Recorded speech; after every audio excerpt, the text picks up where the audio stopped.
Chapter 1607. Once Wang Dong said that, everyone around them was dumbfounded. Yun Jian was killed by a sniper? How did she manage to survive? She was still standing here alive. What did this mean? It meant that she was strong enough to avoid the sniper's attack. If one were to ask, a sniper would usually kill someone without making a sound. Before a sniper killed a target, it was impossible for them to tell their target that they were coming to kill them, so run quickly, right? When a sniper killed someone, they aimed directly at them and ran away after a headshot when the person appeared. If Yun Jian was killed by a sniper and still managed to realize that the sniper was shooting her, it could only mean one thing. That was her vigilance and insight, which were extremely powerful and exquisite. Therefore, Qin Yu's words were a direct reflection of this. That was how strong Yun Jian's ability was. Lin Susu's expression changed as if she had just eaten dog poop before everyone's eyes. Qin Yu's words were a clear indication of how strong Yun Jian was. Wang Dong was only surprised for a moment before he stopped showing an exaggerated expression. After all, when Yun Jian escaped from the dungeon back then, there were so many people with machine guns aimed at her. Yun Jian had killed the guards with machine guns in such a dangerous place and led them out of the dungeon. Snipers were scary because they could snipe you from a high vantage point when you couldn't even detect them. Yun Jian's ability, however, could definitely take them on. Blood doll sniper isn't enough to threaten my sister Jian. Qin Yu scoffed and said. Qin Yu looked sweet, but when she spoke, there was an eerie chill in her voice. It rendered Lin Susu, who despised Yun Jian's ability just now, speechless. I didn't expect you to be so good. Wang Qingjiang decided to take back his previous words and hit on Yun Jian officially. Hence, Wang Qingjiang spoke to Yun Jian. Yun Jian ignored him. Ahem. I underestimated you before. Let's be friends officially. You see, you're also a Special Forces soldier. My uncle is also a Special Forces soldier. You two can take care of each other when you go to the hunting school's training ground. Wang Qingjiang began to use the most old-fashioned and vulgar way to strike up a conversation with Yun Jian. Yun Jian still didn't reply. At the same time, Yun Jian turned around and was about to leave the park. She even said to Zhang Xiaofeng, practice by yourself. I'll check your progress next time. At this point, Yun Jian was already planning to walk out of the park. Only then did Wang Dong scratch his head, somewhat at a loss. Listening to his nephew's words, the meaning behind his words wasn't Yun Jian friends with his nephew, Wang Qingjiang? Just as Wang Dong was feeling puzzled, Yun Jian had already asked Qin Yu to leave the park with her. This time, Wang Qingjiang was anxious. Wang Qingjiang might be short, about 5 to 6 centimeters shorter than Yun Jian, and he wasn't good-looking, but deep down, Wang Qingjiang wanted to find a girl who was more outstanding and better than him. To put it bluntly, Wang Qingjiang just wanted to be a gigolo who only knew how to eat white rice. It was a pity that his looks were nothing like a gigolo. Hey, don't go. Let's be friends. Let's get along. Wang Qingjiang obviously wanted to flirt with Yun Jian. In his panic, he ran up to grab Yun Jian's hand with his short and ugly hand. However, before his hand could reach Yun Jian's delicate wrist, it was grabbed by a slender and well-defined hand. The slender and well-defined hand grabbed Wang Qingjiang's hand. His tall body looked down on Wang Qingjiang's 1.59 meters height, and he flung Wang Qingjiang away in the next second. As he flung Wang Qingjiang away, he lifted his leg and sent Wang Qingjiang flying a few meters away with his long thigh. Chapter 1608. Wang Qingjiang was sent flying several meters by Siyi's kick. He hurriedly covered his heart, which was about to jump out of his chest, and looked at Siyi with pain and malevolence. Your woman? She's your woman? She didn't even show it on her face. What right do you have to say that she's your woman?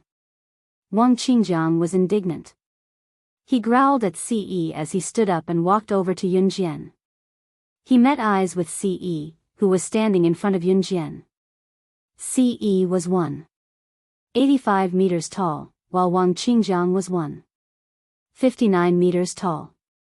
The height difference between the two of them was even bigger than the height difference between Yunjian and Ce. Yunjian was 165 meters tall, which was 6 centimeters taller than Wang Qingjiang. Wang Qingjiang looked directly at Ce, but he couldn't even see Ce's chin. As a boy, he was standing in front of Ce, and he even tried to force himself to look into Ce's eyes. This was simply too hilarious. Wang Qingjiang naturally realized that Ce was taller and more handsome than him. He swallowed a mouthful of saliva and tiptoed slightly. Seeing that he couldn't gain any advantage in front of Ce, he turned his head to look at Yunjian. After glancing at Yunjian, Wang Qingjiang turned his head to look into Ce's eyes again.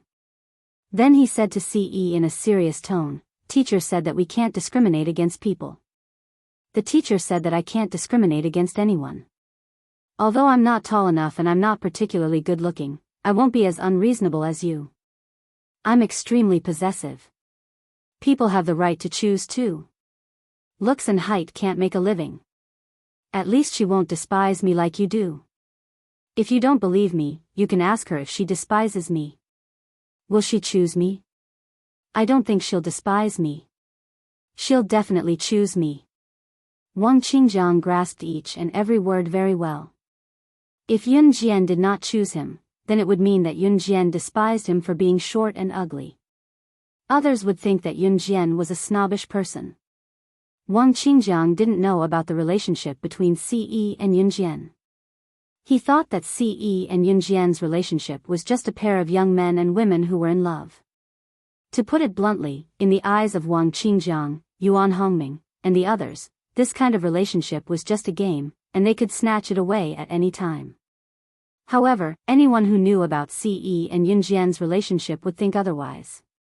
"Good job, Qingjiang. Looks like you've made up your mind to flirt with this girl." A boy beside him started to jeer again. His tone was full of bragging. Wang Qingjiang was really excited when he heard that.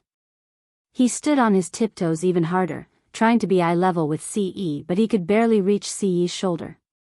Wang Qingjiang thought that he was very smart. After what he said, Yunjian would definitely choose him because she wanted to explain to the public that she was not looking down on him. Even if she did not choose him, she would not reject him too directly. After all, which girl would not want to embarrass herself in public? Just as Wang Qingjiang was waiting for Yunjian's reply, Yunjian's voice came out of nowhere, shocking Wang Qingjiang and the rest.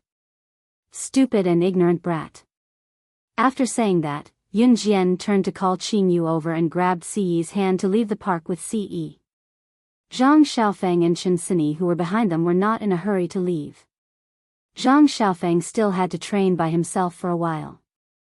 Although Chen Sini bickered with Zhang Xiaofeng every day, she would still stay with him until Zhang Xiaofeng was done with his training. "Wait, what do you mean by this? Are you really going to choose him because of my looks?" Wang Qingjiang could not take it anymore when he saw that Yunjian was about to leave. He quickly shouted at Yunjian. Yunjian's eyes flickered when she heard Wang Qingjiang's straightforward words. Her lips curled into a red arc as she turned around with a smirk. Wang Qingjiang thought that Yunjian was going to change her mind when he saw that. Chapter 1609. He had a lot of stamina. A lot of stamina? Was she referring to him? Cough, cough. Ce, who wanted to stand up for Yunjian, coughed lightly. His large palm held Yunjian's hand firmly as he stood beside Yunjian with his head lowered, looking at her exquisite side profile, thinking that she was telling him that he had a lot of stamina. Ce thought, he should really work harder. His Xiao Jian had praised him so much. If he did not work hard and blossom, how was he going to bear fruit? He wanted her to give birth to a bunch of children for him. Hearing what she said, Ce lowered his head slightly with a smirk. He wanted Xiao Jian to give birth to a football team for him. It was not enough. Were the two of them enough? It was better to live and grow old together. No, no. His Xiao Jian would give birth to something bad. If his Xiao Jian fell sick from giving birth, he probably would not be able to rest easy for the rest of his life. You guys? Both of you?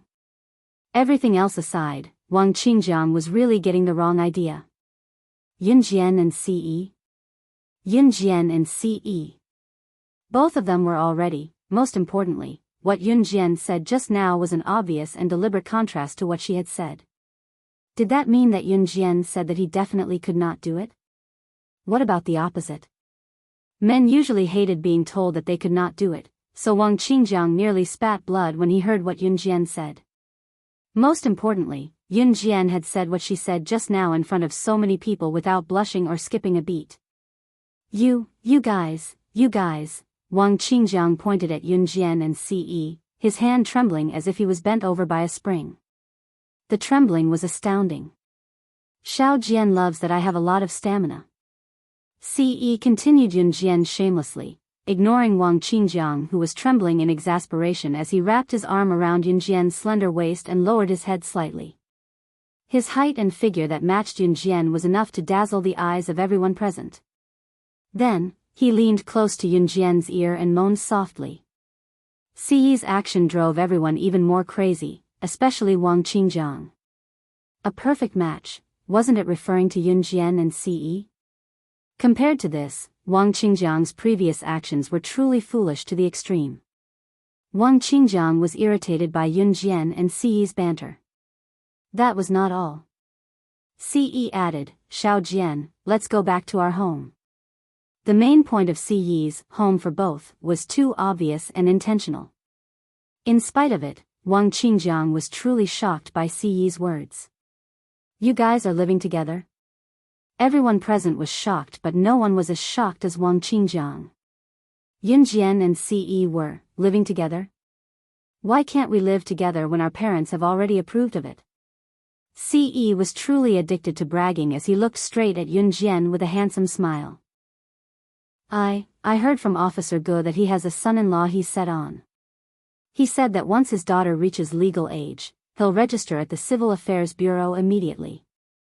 He even said that his son-in-law and his daughter have already gotten country ours marriage certificate. Don't tell me that the son-in-law Officer Ge mentioned is you, young man. Wang Qingjiang was about to pass out from anger, but it was not enough. His uncle, Wang Dong, personally dealt him a critical blow. You guys even have a country our marriage certificate? You guys are married? Wang Qingjiang glared at Yunjian and Ce like he was about to vomit blood. He had not noticed it earlier, but he suddenly noticed that both Yunjian and Ce were wearing wedding rings. At first, Wang Qingjiang thought that girls liked to wear such things, so he did not pay much attention. Now, however, these were probably Yunjian and Ce's wedding rings. Chapter 16:10. When she saw the marriage certificate, Yunjian wanted to facepalm again. He really couldn't bear to not keep this marriage certificate in his trouser pocket at all times, not even for a second. Who in the world could bear to leave their marriage certificate at home at all times, not even for a second? Besides Ce, there was probably no one else in the world who could do this, right? Ce's actions also shocked Wang Dong. This young man actually hid his marriage certificate in his pocket? Moreover, he even took it out to show off and then hid it back in his trouser pocket like a treasure. Wang Dong didn't know whether to laugh or cry.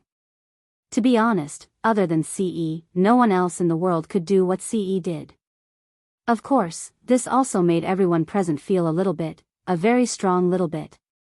That was how much Ce treasured Yunjian. He even hid his marriage certificate with Yunjian like a treasure. Not to mention how much he doted on Yunjian. Furthermore, Ce was so handsome. Not only was Ce handsome, but he also doted on Yunjian to a whole new level. He was the object of envy of all the girls present. However, in the eyes of such a person, there was only Yunjian's figure. His eyes were filled with her. Haha. You two are really loving. Even Wang Dong couldn't help but praise them. Wang Dong was Wang Qingjiang's uncle, but his character was completely different from Wang Qingjiang's. Wang Dong was 1.75 meters tall, and good-looking.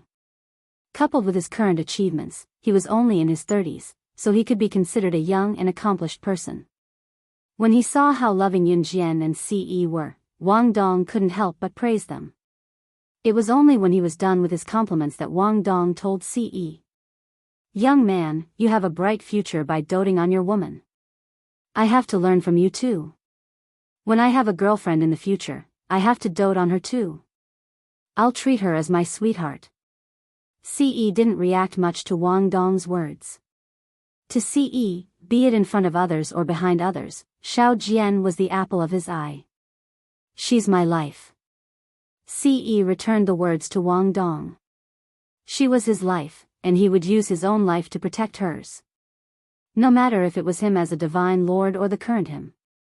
It was just like how he had given up on his godhead in her previous life, risking his soul being destroyed and almost falling, without any hesitation to save her, whose soul should have been destroyed.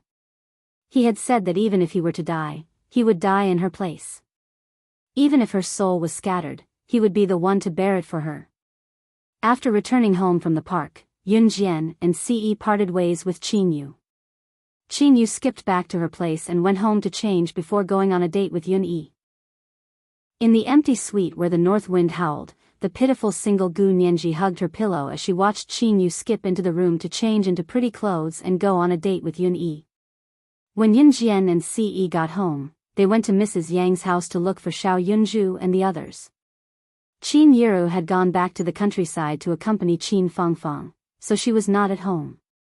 Yun Jian and Ce went to Mrs. Yang's house to check on Xiao Yunju and the others. Seeing that they were happy at Mrs. Yang's place, Yun Jian went home with Ce without worry. Just as they reached home, Yun Jian received a piece of news. Xiao Yunju's biological mother in this life would be recovering and returning in 2 months. Xiao Yunju's biological mother in this life was a woman with a hard life. It was not easy for her to raise Xiao Yunju's physical body. Xiao Yunju's biological mother was stabbed and almost died the last time. Yun Jian sent her abroad for emergency treatment and saved her life. After recuperating for so long, she would be back soon. Would she take Xiao Yunju with her? What are you looking at? There were only Yun Jian and Ce at home. Ce saw Yun Jian looking down at a message on her phone, studying something. He hugged Yun Jian from behind. Yun Jian turned off her phone and shook her head lightly. Nothing. Just as Yun Jian turned off her phone, Ce looked at her lips that were as red as strawberries. He could not help but take out his belt to tie up Yun Jian's hands and raise them above her head. Chapter 1611. Yun Jian was still mulling over the fact that Xiao Zhu's mother was back. When she came back to her senses, Ce had already lifted her hands and tied them up with his belt. What are you doing?" Yun Jian blushed instantly, knowing what he was about to do to her. Her cheeks were as red as a monkey's butt. "Doing you." Ce was very close to Yun Jian now, his breath almost spreading from the top of Yun Jian's body. Yun Jian was even more embarrassed now. Yun Jian's cheeks were as red as an apple. "Didn't you say that I'm energetic just now? Xiao Jian, don't you want to try?" Ce asked as he reached inside Yun Jian's clothes and grabbed a certain tender and plump part of Yun Jian's body, getting close and pinching it. Yun Jian's rosy cheeks made Ce like her even more. After holding it in for so long, he really could not hold it in this time. "Xiao Jian, don't be nervous. Leave yourself to me. I'll be gentle if anything happens," Ce said softly as he nibbled on Yun Jian's soft earlobe. Yun Jian's cheeks were as red as blood. "Don't talk, stick close to me." Ce had already taken off Yun Jian's top. Just as Ce was about to go deeper, however, the phone in Yun Jian's pants pocket buzzed. Seeing this, Yun Jian's jubilation and exhilaration was washed away like a splash of water, turning into a puddle of water in an instant. Ce's arousal was quenched as well. F***ck. Ce punched the wall and cursed for the first time in his life. It was his first time being so furious and also his first time expressing his emotions so irrationally. In spite of it, only his Xiao Jian could see his emotions. Yun Jian still took out her phone from her pocket. The moment she did so, her cheeks flushed and she tiptoed to kiss Ce on the lips. With the kiss, Ce's restlessness just now vanished. He grabbed Yunjian's hand at once, his dark and gloomy demeanor just now vanishing completely. It was only then that Yunjian answered the call. Yu Xiaoluo's anxious voice came from the other end of the phone. Yunjian, where are you now? The hunting school selection has been pushed forward again. I'm almost at your house now. Pack your essentials quickly and go to the gate. Go there now. Yu Xiaoluo's voice sounded urgent. Yunjian's eyes flickered and she nodded at Yu Xiaoluo under Ce's gaze. Even after he hung up, Ce's expression was still dark. Seeing that, Yunjian tiptoed and kissed Ce on the lips with pursed lips, mimicking how Ce kissed her in the past. She kissed him back for a while before letting go. Yunjian looked at the ground and said shyly, in the future, continue, in the future? This meant that Yunjian had given her silent consent and was certain that he could do these shameful things to her. Ce hugged her and whispered in her ear, Xiao Jian, I'm definitely going to eat you up next time. He really wanted to tear Yu Xiaoluo apart. Why did he have to call now of all times? In spite of it, Ce suppressed the thought for Yunjian when he remembered that his wife still needed Yu Xiaoluo. Buried in Ce's arms, Yunjian blushed as she felt his tenderness. 15 minutes later, Yunjian tidied herself up and carried a simple bag before walking to the road from the house. Yu Xiaoluo drove the car over and honked at where Yunjian was standing. Yunjian, over here. Come over quick. Yunjian glanced at the military jeep that Yu Xiaoluo was driving and saw 4 men and women in their 20s and 30s sitting in it. They were probably special forces soldiers heading to the selection field. Chapter 16:12. Fasten your seatbelts, we're leaving. Yu Xiaoluo smiled when he saw Yunjian hopping into the car. He then stepped on the accelerator and the jeep sped off. Yu Xiaoluo's military jeep was similar to Gu Yunjian's and could accommodate quite a number of people at once. There were 3 rows of seats in the military jeep. Other than Yu Xiaoluo himself, there were 4 other men and women. They were probably going to participate in the hunting academy selection like Yunjian. In comparison, Yunjian was surprisingly young. At that moment, the woman sitting beside Yu Xiaoluo in the passenger seat turned to look at Yunjian and whistled. Little girl, you're Team Monarch/God, right? I've heard of your name, but I can't tell what you're capable of just by looking at you. The woman had short hair and from the back, she looked like a tomboy. Not only did she lack the feminine charm of a woman, but she also had the domineering aura of a man. Right, I'm Su Mei. It's a very old-fashioned name. My nickname is Moldy, but I prefer that nickname. Don't laugh. Also, you can call me Sister Moldy. Su Mei introduced herself to Yunjian humorously. Haha. Moldy, don't scare the little girl. Little girls can't take scares. Little girl, if you're bullied by Moldy, I'll cover you. Ah.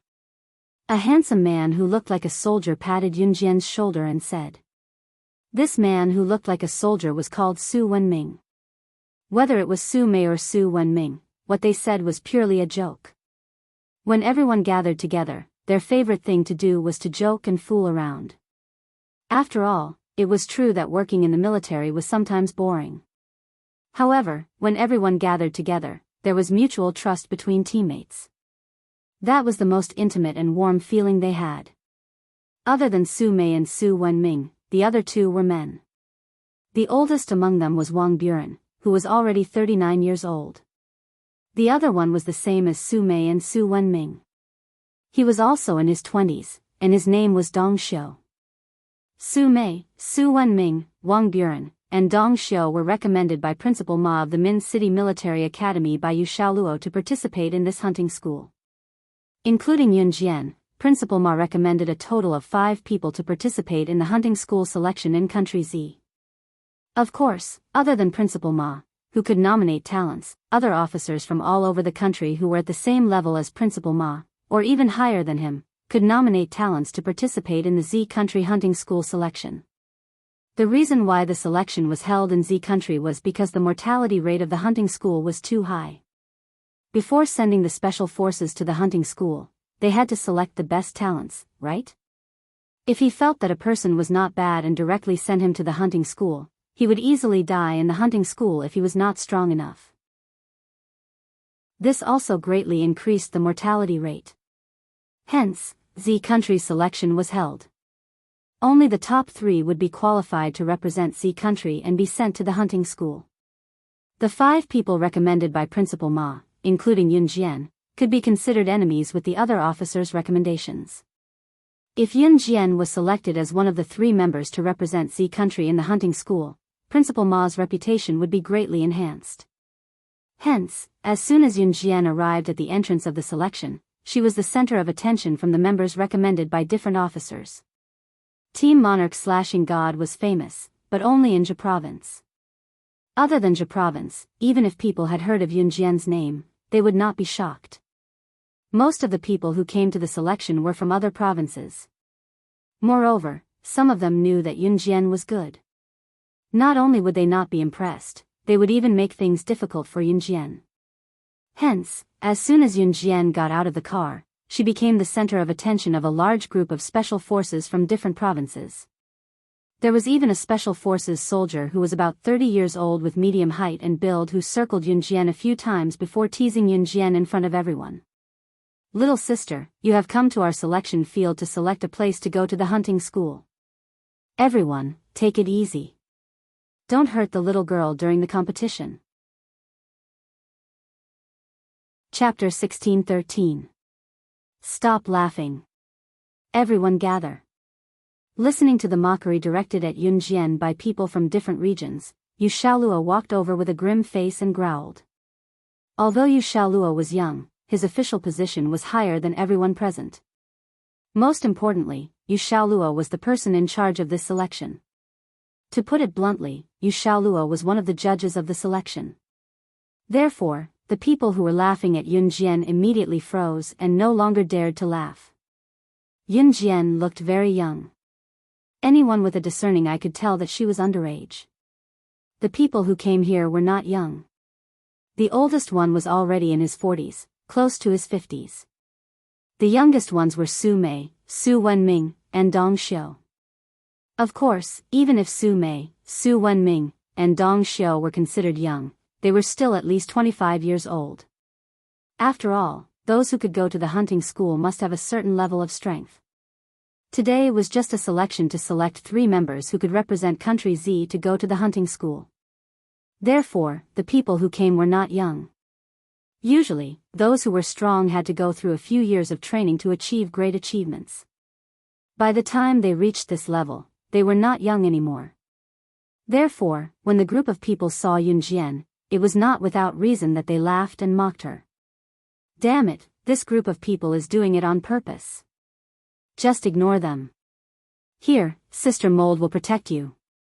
Su Mei saw that the group of people swaggered away after Yu Xiaoluo finished talking to them. She stood beside Yun Jian, patted Yun Jian's shoulder, and snorted. "Do you want your little sister to grow moldy with you by protecting her? Go away, it's more useful to have your brother protect you." Su Wenming came over and joined in.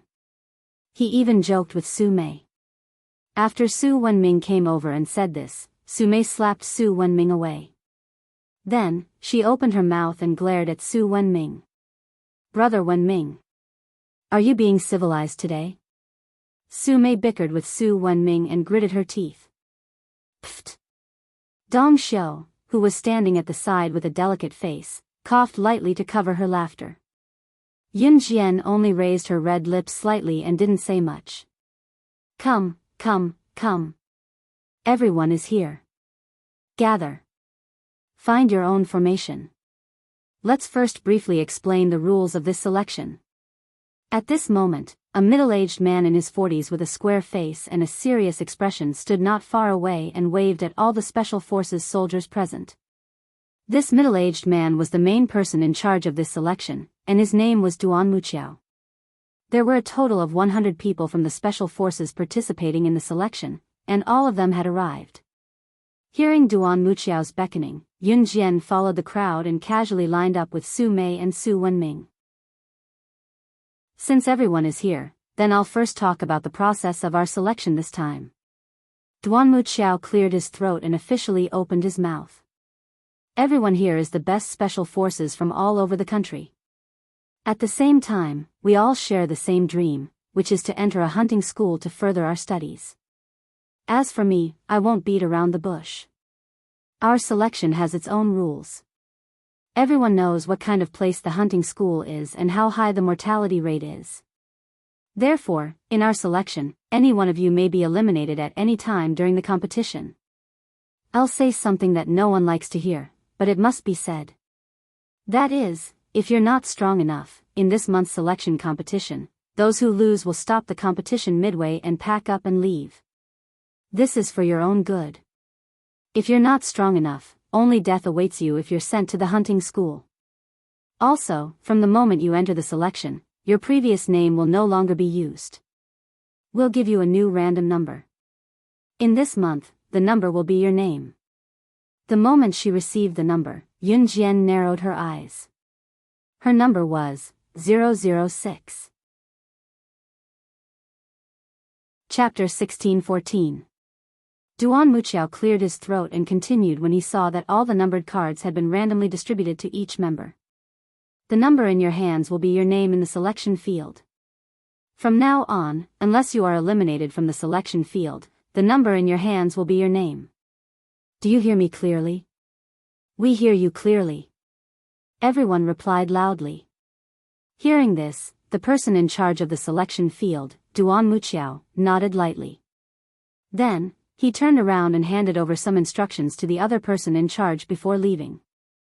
Duan Muqiao was not only the person in charge of the selection field this time, but he was also the overall person in charge of the selection field. As the overall person in charge, Duan Muqiao would not appear at the selection field all the time. Today was the start of the selection field, so Duan Muqiao appeared here to announce the rules. After Duan Muqiao left, Yu Xiaolua waved at everyone. Everyone, enter the selection field and pack up your things. Our selection competition will begin soon. The moment they heard that the qualifiers were about to start so soon and that there was no chance for them to take a breather, everyone present took a deep breath. However, no one said a word of objection. No one would wait for you to adapt to the environment. If you said a word of no, you would be directly kicked out of the selection field. Yin Jian, what's your number? Su Mei asked excitedly in Yun Jian's ear after the assembly was dismissed. 006. Yun Jian narrowed her eyes and uttered nonchalantly. 006. This number was exactly the same as the number she had when she first entered an Hun organization in her previous life. In her previous life, when she first entered an Hun organization, she used numbers to refer to each other. Only after a small number of people survived were they allowed to use their own numbers. We're in luck. My number is 099. This number is second from the bottom. That's good enough. Su Wenming came up from the side and mocked himself with a smile. You can go in now. Wang Buren, the oldest and most composed of the five, spoke up. Wang Buren's words carried a thick sense of awkwardness. Therefore, as soon as Wang Buren finished speaking, everyone present obeyed and walked through the entrance of the selection field. Just as she was about to enter the venue, Yun Jian's phone beeped. She opened the message and saw that it was a message from Chu Ning. It was clear as day. When he opened it, he saw the content of the message. Yun Jian, you have to do your best. Although we can't be there to cheer you on, we, Team Monarch, will support you from behind. I believe you can do it. Seeing this message, Yun Jian narrowed her eyes slightly. She didn't reply, but squeezed her phone and hid it back in her pocket. Then, she followed Su Mei and the others into the selection field.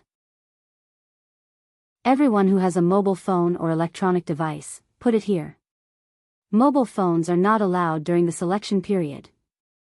A man in military uniform stood there and shouted with a loudspeaker. Little sister, are you here to participate in the selection with us? Don't you think we should go easy on you?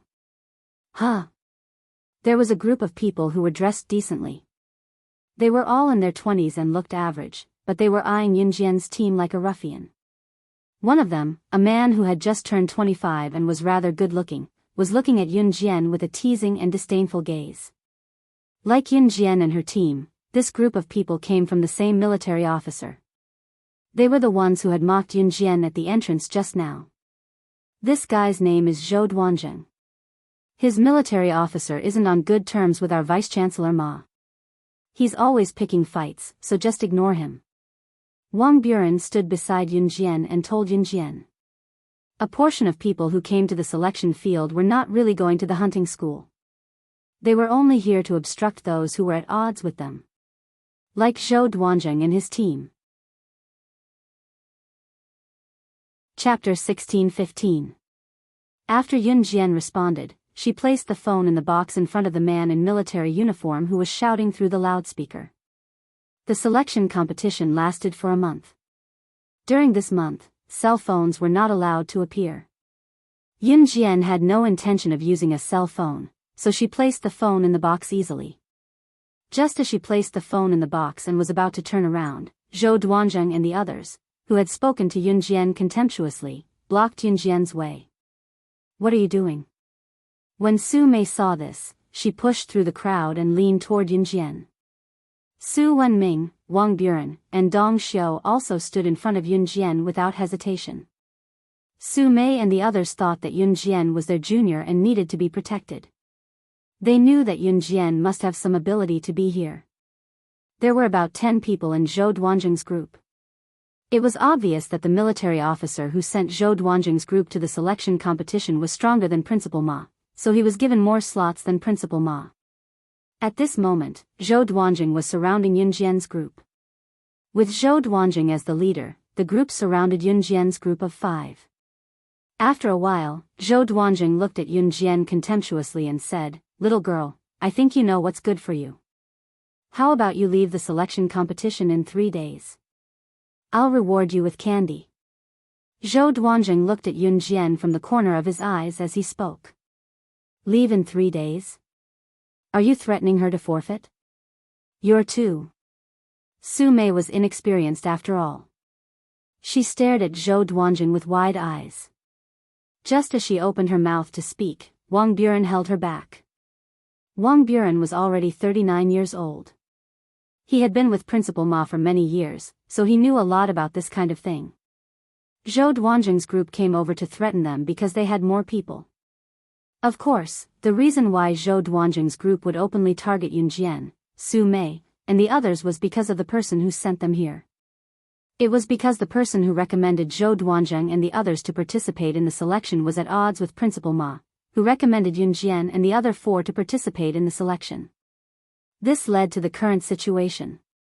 The reason why Wang Buren didn't want Su Mei to continue talking about this was because it wasn't appropriate to talk about it. After all, Zhou Duanzheng and the others had the advantage in numbers. "Little sister, let me give you a piece of advice. If you know what's good for you, then obediently leave. You won't get a single spot in this year's hunting school. If you're smart, hand it over, or else." Zhou Duanzheng didn't continue. However, everyone present knew what Zhou Duanzheng was about to say. "All right, let's go," Zhou Duanzheng said rudely. Turning around, the group headed back to their residence. However, just as they took 2 steps, a voice that was as pleasant as the sound of nature came from behind them, but it was also ear-piercing. "If people like you enter the hunting school, you will definitely die." This voice was as pleasant as the sound of nature, but every sentence was as sharp as needles. It immediately attracted the attention of Zhou Duanzheng and the others who were walking back to their residence. When Zhou Duanzheng and the others turned around and heard that these words came from Yun Jian, who was the youngest and supposedly the weakest, Zhou Duanzheng was stunned for a moment. Even Su Mei, Su Wenming, and the other 3 who were standing beside Yun Jian couldn't help but be stunned. "Hey, listen, what did the little sister say? She said that if people like us enter the hunting school, we will definitely die." Zhou Duanzheng said rudely after he came back to his senses. This sentence once again attracted the attention of all the spectators around them. As Zhou Duanzheng spoke, he even whistled softly. Then, he looked at Yun Jian and continued to speak to Yun Jian while shaking the tips of his toes. From what the little sister is saying, you've been to the hunting school? Ah, ha ha ha. When Zhou Duanjing said this, everyone around them laughed. Zhou Duanjing's words were obviously denying Yunjian. A little sister who was as young as a fart had been to the hunting school? What kind of joke was this?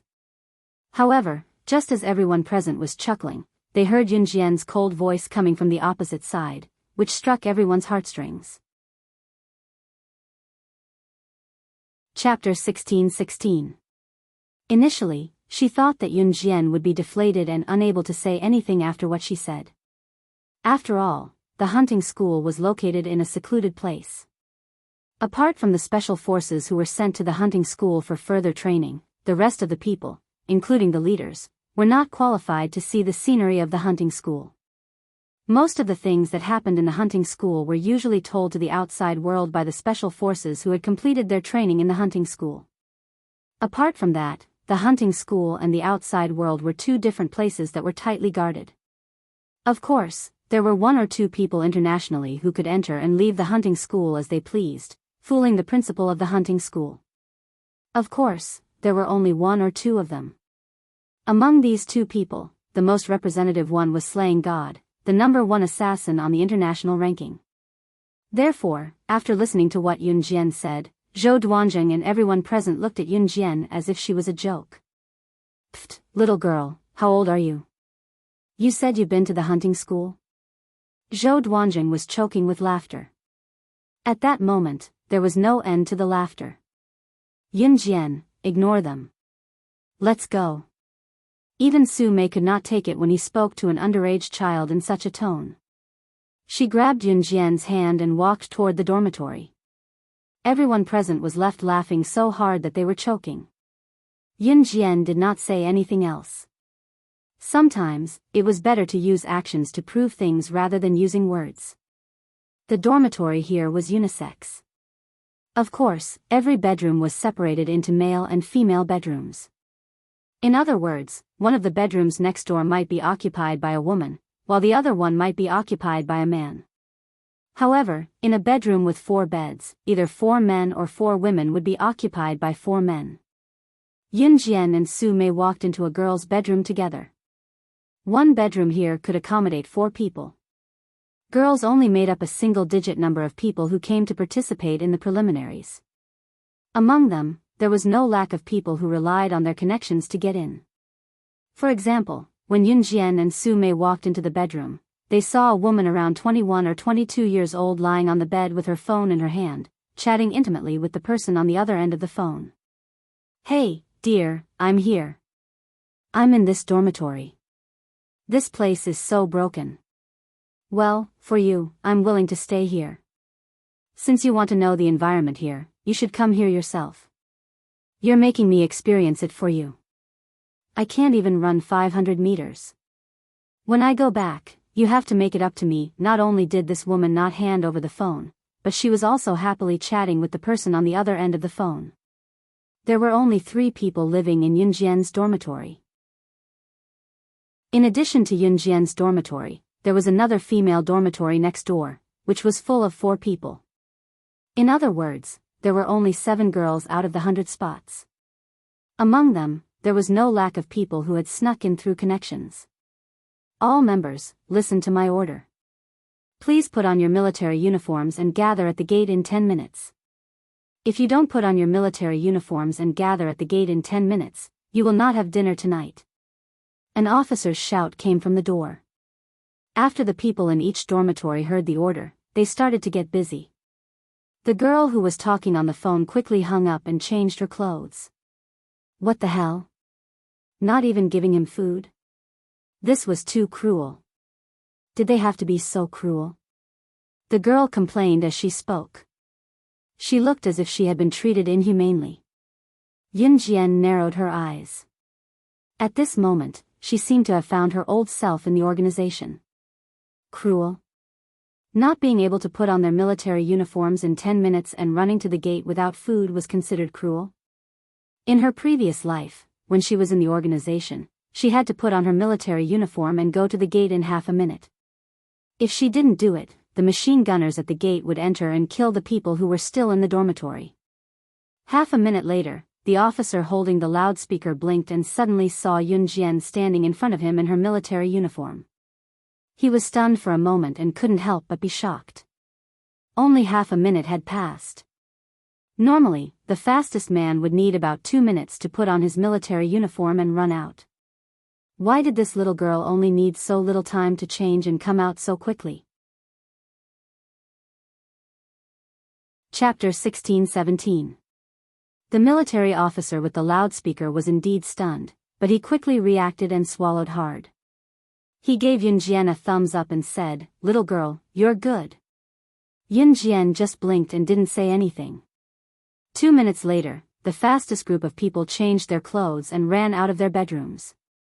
When they saw the small figure standing in the open space from afar, this group of men fiercely stomped their feet and almost spat out the word F***ck in fright. The group of men who changed their clothes and came out of their bedrooms all stomped their feet. The military officer with the loudspeaker saw the group of people standing there in a daze. He thought about how Yun Jian changed her clothes and came out of her bedroom so quickly. Were they really no match for an underage little girl? The military officer standing there shouted at the group of people who were stunned, "What are you standing there for?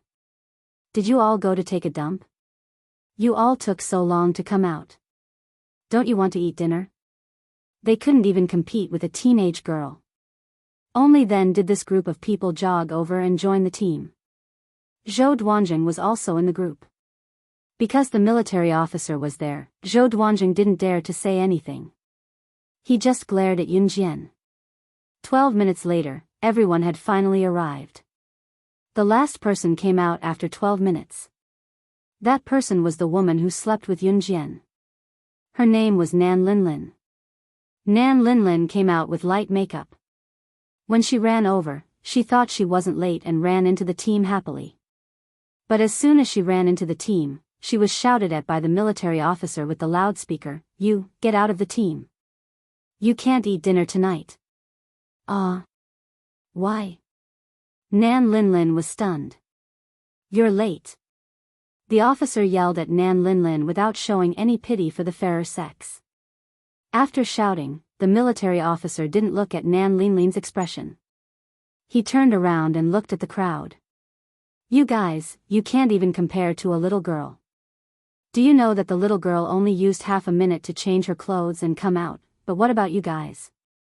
All of you are dragging your feet. If you enter the hunting school like this, it will be a problem whether you can come out alive." The officer's anger was not without reason. What kind of place was the hunting school? Needless to say, the officer was doing this for the sake of everyone present. Half a minute? No, officer, are you saying that she only took half a minute to change and come out? The people around were stunned after hearing the officer's words, especially Zhou Duanjing and the others who had just mocked and ridiculed Yun Jian. At this moment, they were dumbfounded. I saw it with my own eyes. How could it be fake? After the officer finished speaking, he immediately continued. Let's not talk about other things first. Let's get to know each other. My surname is Fong. Chapter 16-18. Yun Jian's words resounded through the clouds. Her heavenly voice made everyone present respect her. In a desperate situation, only those who destroyed all their paths of retreat would give their all in the face of a desperate situation. Yun Jian's words were the truth. Yun Jian's words shocked every special forces soldier present. A little girl in her teens was actually able to speak of such profound insights. How could he say such shocking words? What exactly had she experienced? Some people might never have thought of this in their entire lives. Some people thought of it, but they would never dare to be like Yun Jian. Most people were used to or liked to leave a path of retreat for themselves. But who would have thought that in order to succeed, they had to cut off their heart that was always thinking of taking a step back? Everyone at the scene was stunned, including Zhou Duanjing and the others who were very unfriendly towards Yun Jian.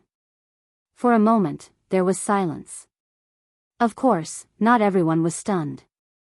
There was still one person who did not understand the meaning of Yunjian's words. That person was Nan Linlin. Nan Linlin grew up in the palm of her parents' hands. Her parents were both soldiers. She was born in a military family and her status was not low. Therefore, Nan Linlin was able to use her connections to enter the selection field. Nan Linlin did not have any strength at all. What path of retreat?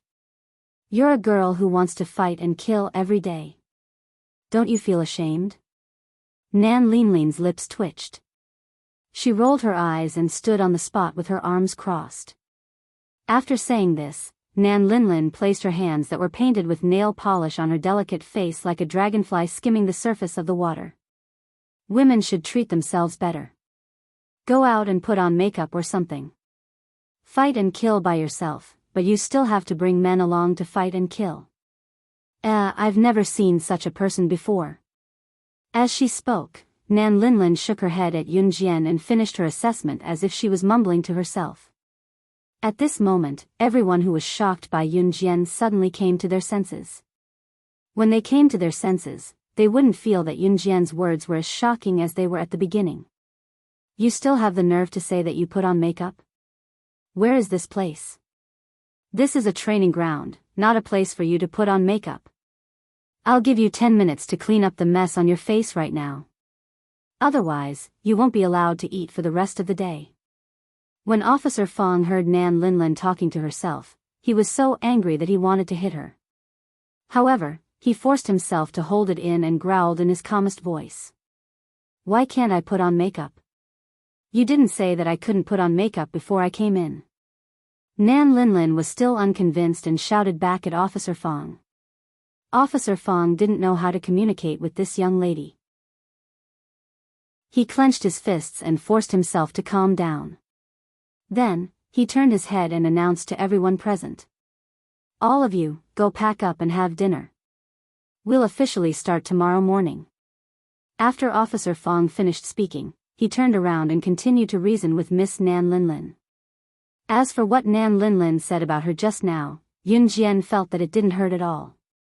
She turned around and walked towards the dormitory. Yunjian's long ponytail swayed with the wind. Her back view looked very energetic. Zhou Duanzheng and a dozen other people walked over and surrounded Yunjian. Hey, little girl, you're Yunjian, right? Zhou Duanzheng looked at Yunjian while shaking his legs. After he finished speaking, Zhou Duanzheng continued to speak to Yunjian without waiting for Yunjian's reply. No matter what philosophy you say, you'll never get a place in the hunting school. If you don't want to leave with injuries, then get out of here, haha. With that, Zhou Duanzheng snapped his fingers and turned around to leave like a ruffian. Just as Zhou Duanzheng turned around, he suddenly felt someone kick the back of his knee. Then, he couldn't help but kneel forward. Chapter 16-19. Yunjian kicked Zhou Duanzheng to the ground. Although Zhou Duanzheng was kneeling on the ground, he did not feel any pain. He turned around and glared at Yunjian. Just then, the people who were with Zhou Duanzheng quickly ran over and helped him up. After being kicked down by a girl, Zhou Duanzheng naturally could not face it head-on. However, Zhou Duanzheng only clenched his fists and said through gritted teeth, "Let's go." After standing up awkwardly, Zhou Duanzheng turned his head and glared at Yunjian. He said loudly, "Just you wait." Then, Zhou Duanzheng and the rest left the scene as fast as they could. Yunjian, are you okay? What happened just now only took a few breaths. When Su Mei and Su Wenming ran over, Zhou Duanzheng had already left with his men. I'm fine. Yunjian retracted her gaze. Her dark eyes darkened as she turned around and went back to her room. At night, Yunjian lay on the top bunk bed in her room and stared at the ceiling. There were only 2 beds in the room, the top bunk and the bottom bunk. The bottom bunk was occupied by Su Mei and Nan Linlin. This is the place. Don't think of yourself as a pampered lady here. Since you're here, we'll treat you the same. No one will be treated differently. Your parents have told me that I won't give you any special privileges. So, you'll have to deal with your relationships well and work hard. Your parents want you to have the ability to protect yourself. You can train here. Also, if it's the elimination round, you can stay here as long as you can. Don't force yourself. At around 7:49 p.m., Chief Fong's voice came from Yunjian's room. Okay, Chief Fong. I understand. Thank you. After Officer Fong's voice fell, a light but obedient female voice came from the gate. This woman's voice sounded soft, but it was peaceful. Okay, go in. After he finished speaking, Chief Fong turned around and left. Then, Yunjian heard the door being pushed open. 2 seconds later, a gentle voice was heard. Hello everyone. My name is Luo Berry. There was no reply after he finished speaking. The girl who called herself Luo Berry paused. She was a little embarrassed, but she didn't back down. Hello everyone. I was sent here at the last minute. I guess you could say that I got in through the back door. But I'm not here to snatch anyone's spot. My parents thought that I was a little weak, so they sent me here, hoping that I could improve a little here. The girl who called herself Luo Berry was about 1.6 meters tall. She was very slim, but she looked a little weak. She was the type that people would want to protect. She looked like a 14-year-old girl, but in fact, she was 2 years older than Yunjian. She was already 18 this year. Hello, my name is Su Mei. My nickname is Moldy. You can call me Sister Moldy. Hearing Luo Mei's words, Su Mei immediately got up from the bed and extended her hand to greet Luo Mei. When Luo Berry heard Su Mei talking to her, she was a little excited. She quickly reached out and held Su Mei's hand. Hello. Hee hee. Yunjian. Yunjian didn't get up from the bed. She was still lying on the bed, staring at the ceiling as she spoke to Luo Berry. From the conversation between Luo Berry and Chief Fong at the door, she could tell that Luo Berry was the daughter of a rich family. She was here purely to train her skills. Moreover, Luo Berry admitted that she got in through the back door as soon as she entered. Her tone was a little tactful, and she had the elegant demeanor of a rich family's daughter. Yunjian had a good impression of her, so she introduced herself. Yunjian, what a nice name, hee hee. Luo Berry smiled at Yunjian, then stuck her tongue out mischievously. Chapter 16:20. Nan Linlin's roar was very loud. The room's soundproofing was not very good. Nan Linlin's roar could even be heard from the room next door. Nan Linlin's roar scared Luo Mei. Luo Mei took a step back in fright. She saw Nan Linlin glaring at her fiercely and roaring. Why are you yelling? You think you're so great just because you got in through the back door? You're making it sound like no one knows how to get in through the back door. Be careful or I'll ask my dad to kick you out. Nan Linlin threatened her right away. Luo Mei was really scared. Nan Linlin also got in through the back door, but her purpose was different from Luo Mei's. Nan Linlin came for her boyfriend. Her boyfriend wanted to enter the hunting grounds, but he refused to come in himself. Thus, Nan Linlin had to help her boyfriend check out the situation here. Who asked her to love her boyfriend so much? After being yelled at by Nan Linlin, Luo Mei was stunned. Ignore her. Come here. Su Mei glared at Nan Linlin and pulled Luo Mei to sit on her lower bunk bed. Yunjian slept on Su Mei's upper bunk. Now, there was only one upper bunk left in the room. It was right above Nan Linlin's bed. Nan Linlin was not young anymore. She was already 21 or 22 years old. She did not know how to give in to Luo Mei. Thank you. Sister Unlucky. Luo Mei was a little embarrassed to call Su Mei Sister Unlucky. However, seeing Su Mei's nonchalant expression, she did not back down. Don't be afraid. Sister Unlucky will protect you here.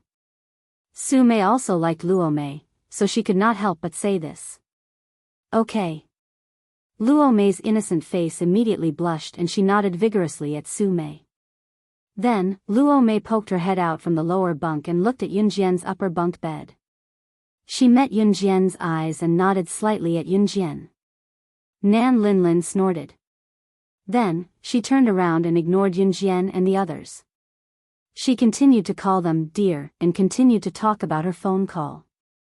Wow, so you're all here for the Hunting Academy's quota? I feel that you're all so powerful. My parents think that I'm too weak, so they let me come here. Luo Mei looked at Su Mei and then at Yunjian, asking with widened eyes. We're not as powerful as you think. Su scratched her head embarrassedly. To me, you're all powerful. Mei clapped her hands of the world naively. Let's sleep. We'll wake up at 5 tomorrow, Yunjian said after listening to Luo Mei and Su Mei talk for a while. Okay. Barry nodded and changed into her pajamas. It was already 8 at night. Luo Mei turned Mei suddenly. Luo, turned Mei was unlucky, suddenly, Mei's, Mei, Luo, was, at, like, sleeping, I'm used to it, Yunjian replied. Alright. Luo Barry nodded slightly. Then, she folded her clothes, got onto the top bunk, and went to sleep. The night was as still as water. It was 2:51 in the morning. It was almost 3 o'clock in the morning, the time when people slept the best and entered the deep sleep stage. Woo! Woo! Woo! Suddenly, the alarm went off. A familiar voice came from the speakers in every room. Everyone who heard the sound, please change your clothes within 5 minutes and gather at the door. If you don't change your clothes and gather at the door within 5 minutes, you'll be disqualified from the selection. Outside the door, Officer Fong was holding a loudspeaker. His voice was transmitted to every room. Basically, everyone would change into their pajamas before sleeping. There was no doubt about it, unless one was extremely lazy. Officer Fong looked at his watch. He estimated that Yunjian would come out in 30 to 40 seconds. Officer Fong lowered his head to look at his watch.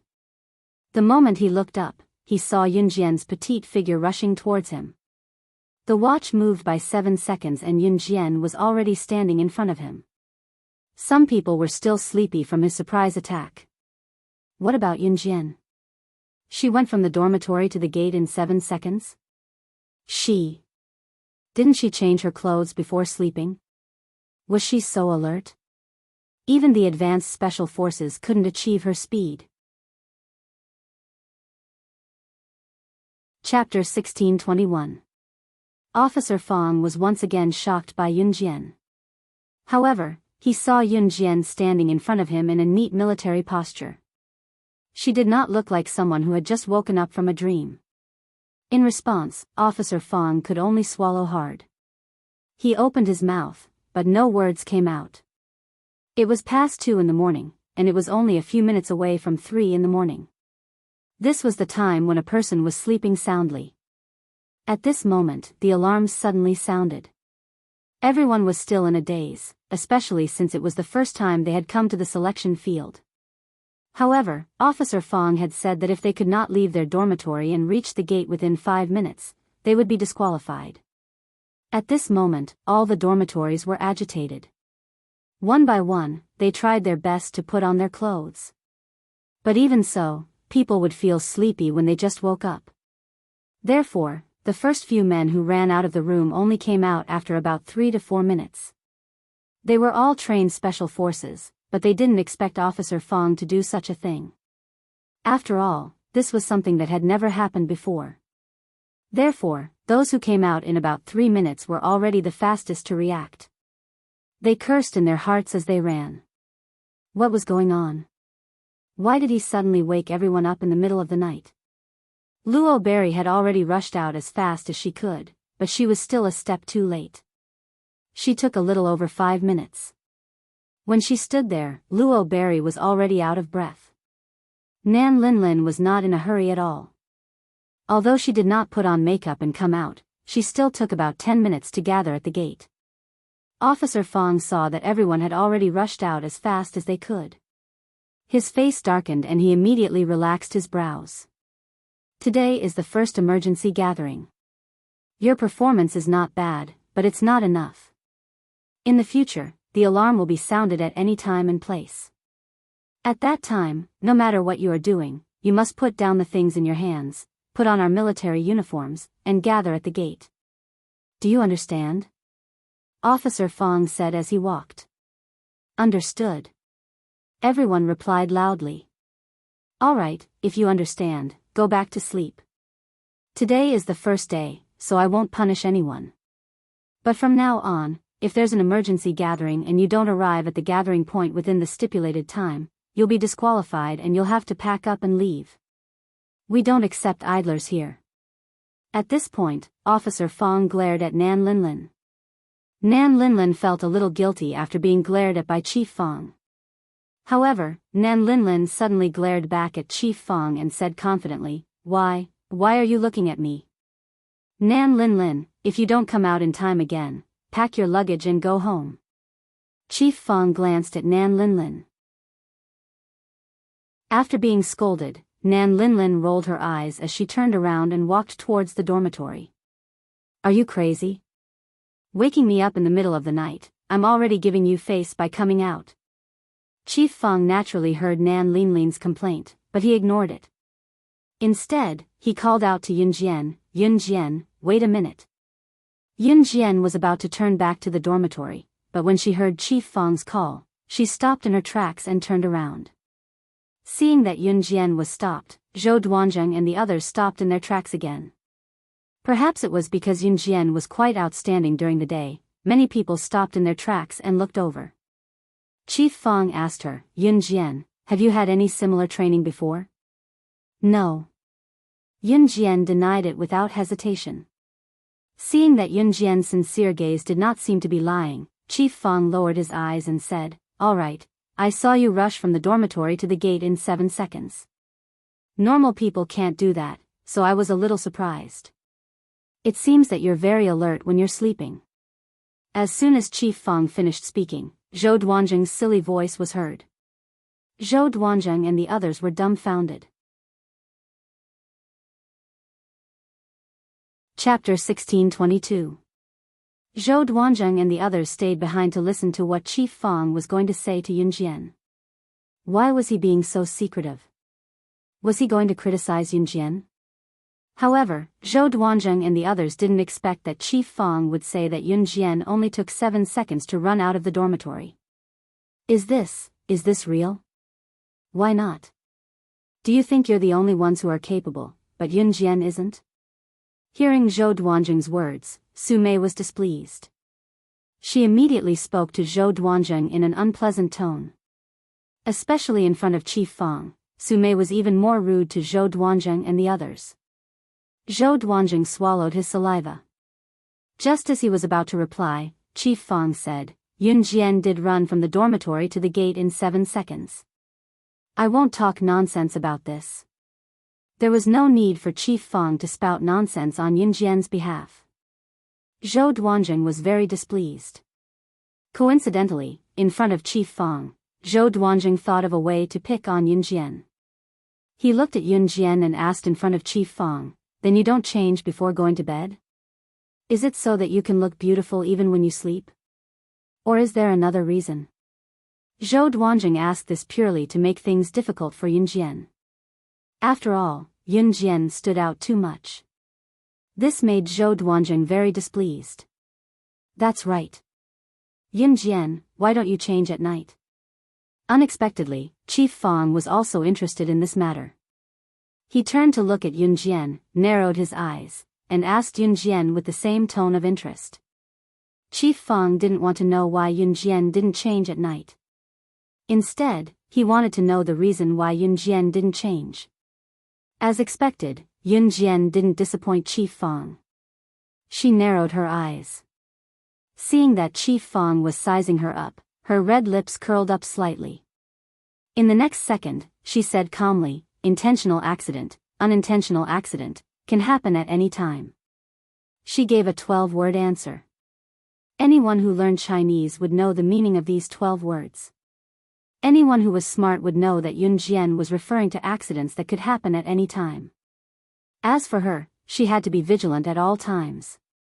This way, she wouldn't get into an accident. Chief Fang, Zhou Duanzheng, and the others were once again shocked by Yun Jian's words. Yun Jian's performance was too outstanding. Her words and actions were awe-inspiring. However, every word that he said was very reasonable. However, before Chief Fang, Zhou Duanzheng, and the others could continue to be stunned, a malicious voice to say, "Yun Jian, are you crazy? Your bag's to the middle of the road. You to make I duan don't be to make a disgusting to. It's to speak." At this moment, Nan Linlin was grabbing Yun Jian's bag and walking over. As she walked, she unzipped Yun Jian's bag very rudely and threw Yun Jian's bag on the ground. Nan Linlin's action was completely intentional. It was as if she was punishing Yun Jian for tripping over her bag and causing her to fall just now.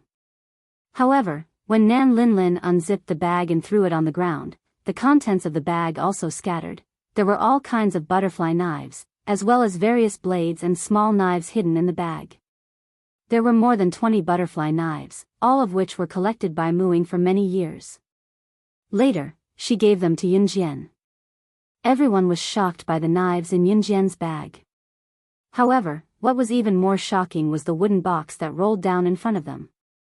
The box was made of sandalwood.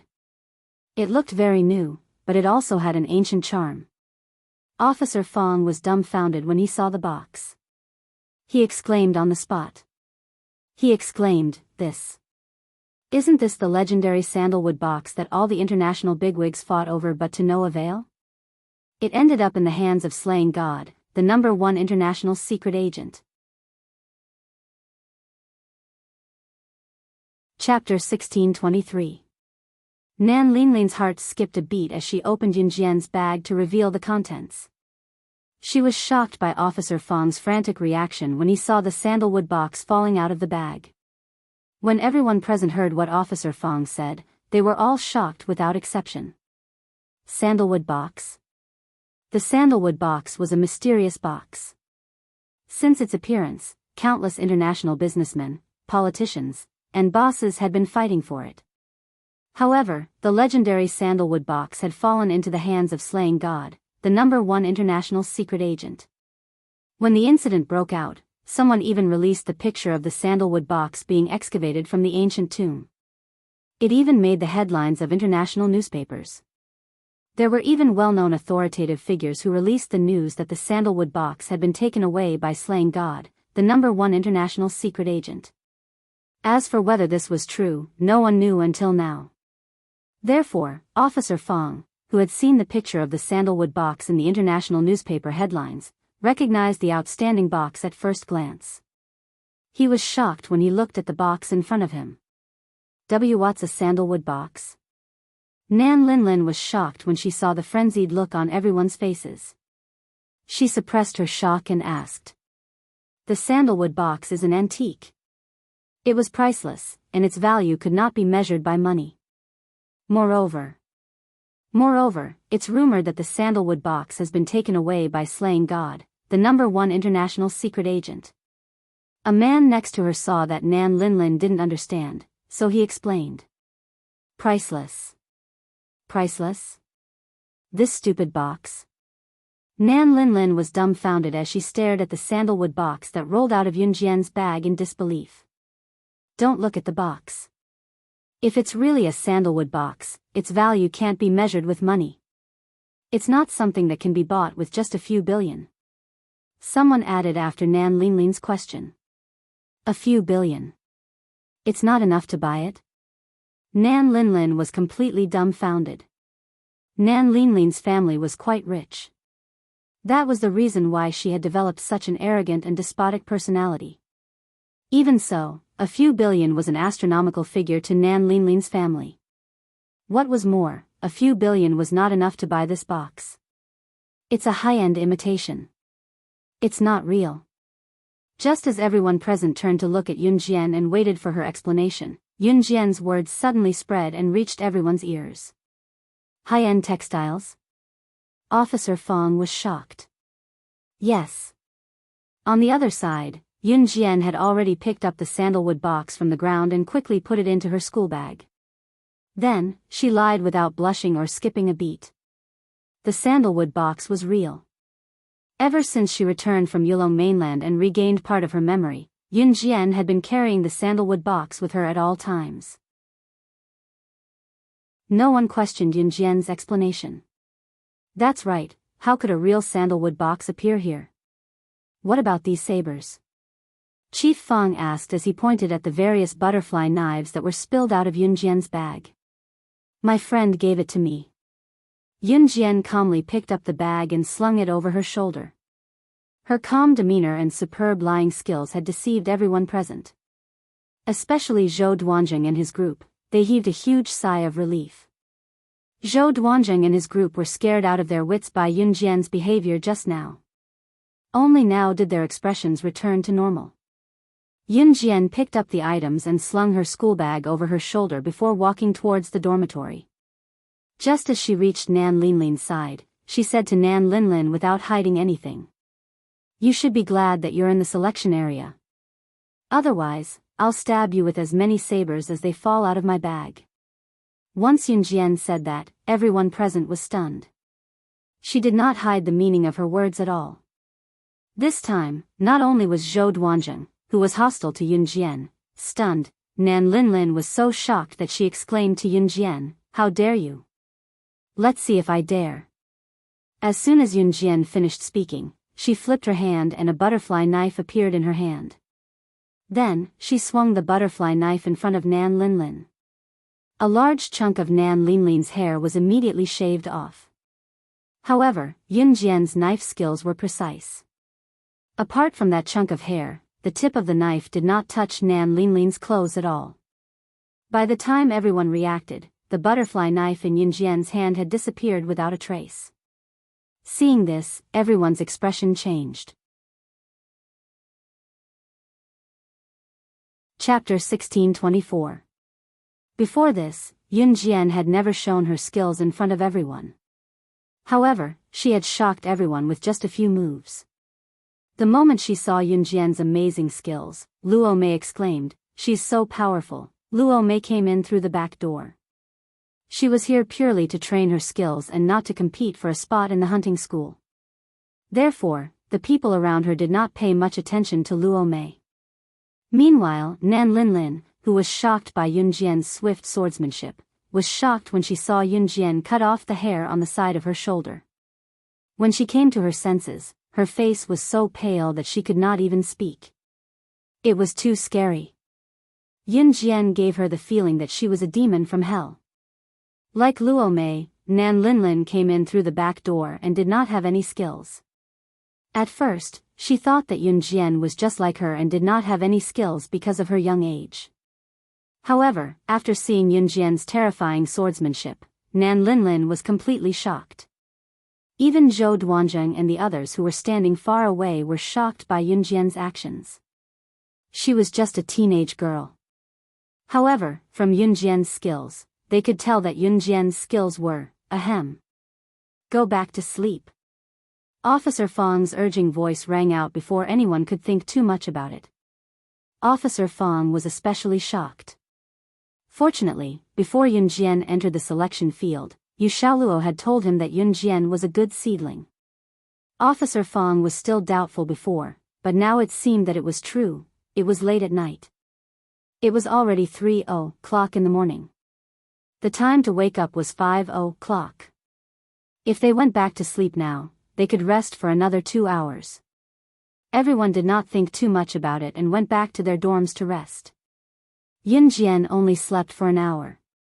She woke up at 4:00 for a morning jog. When it was around 5:00, the morning bell rang.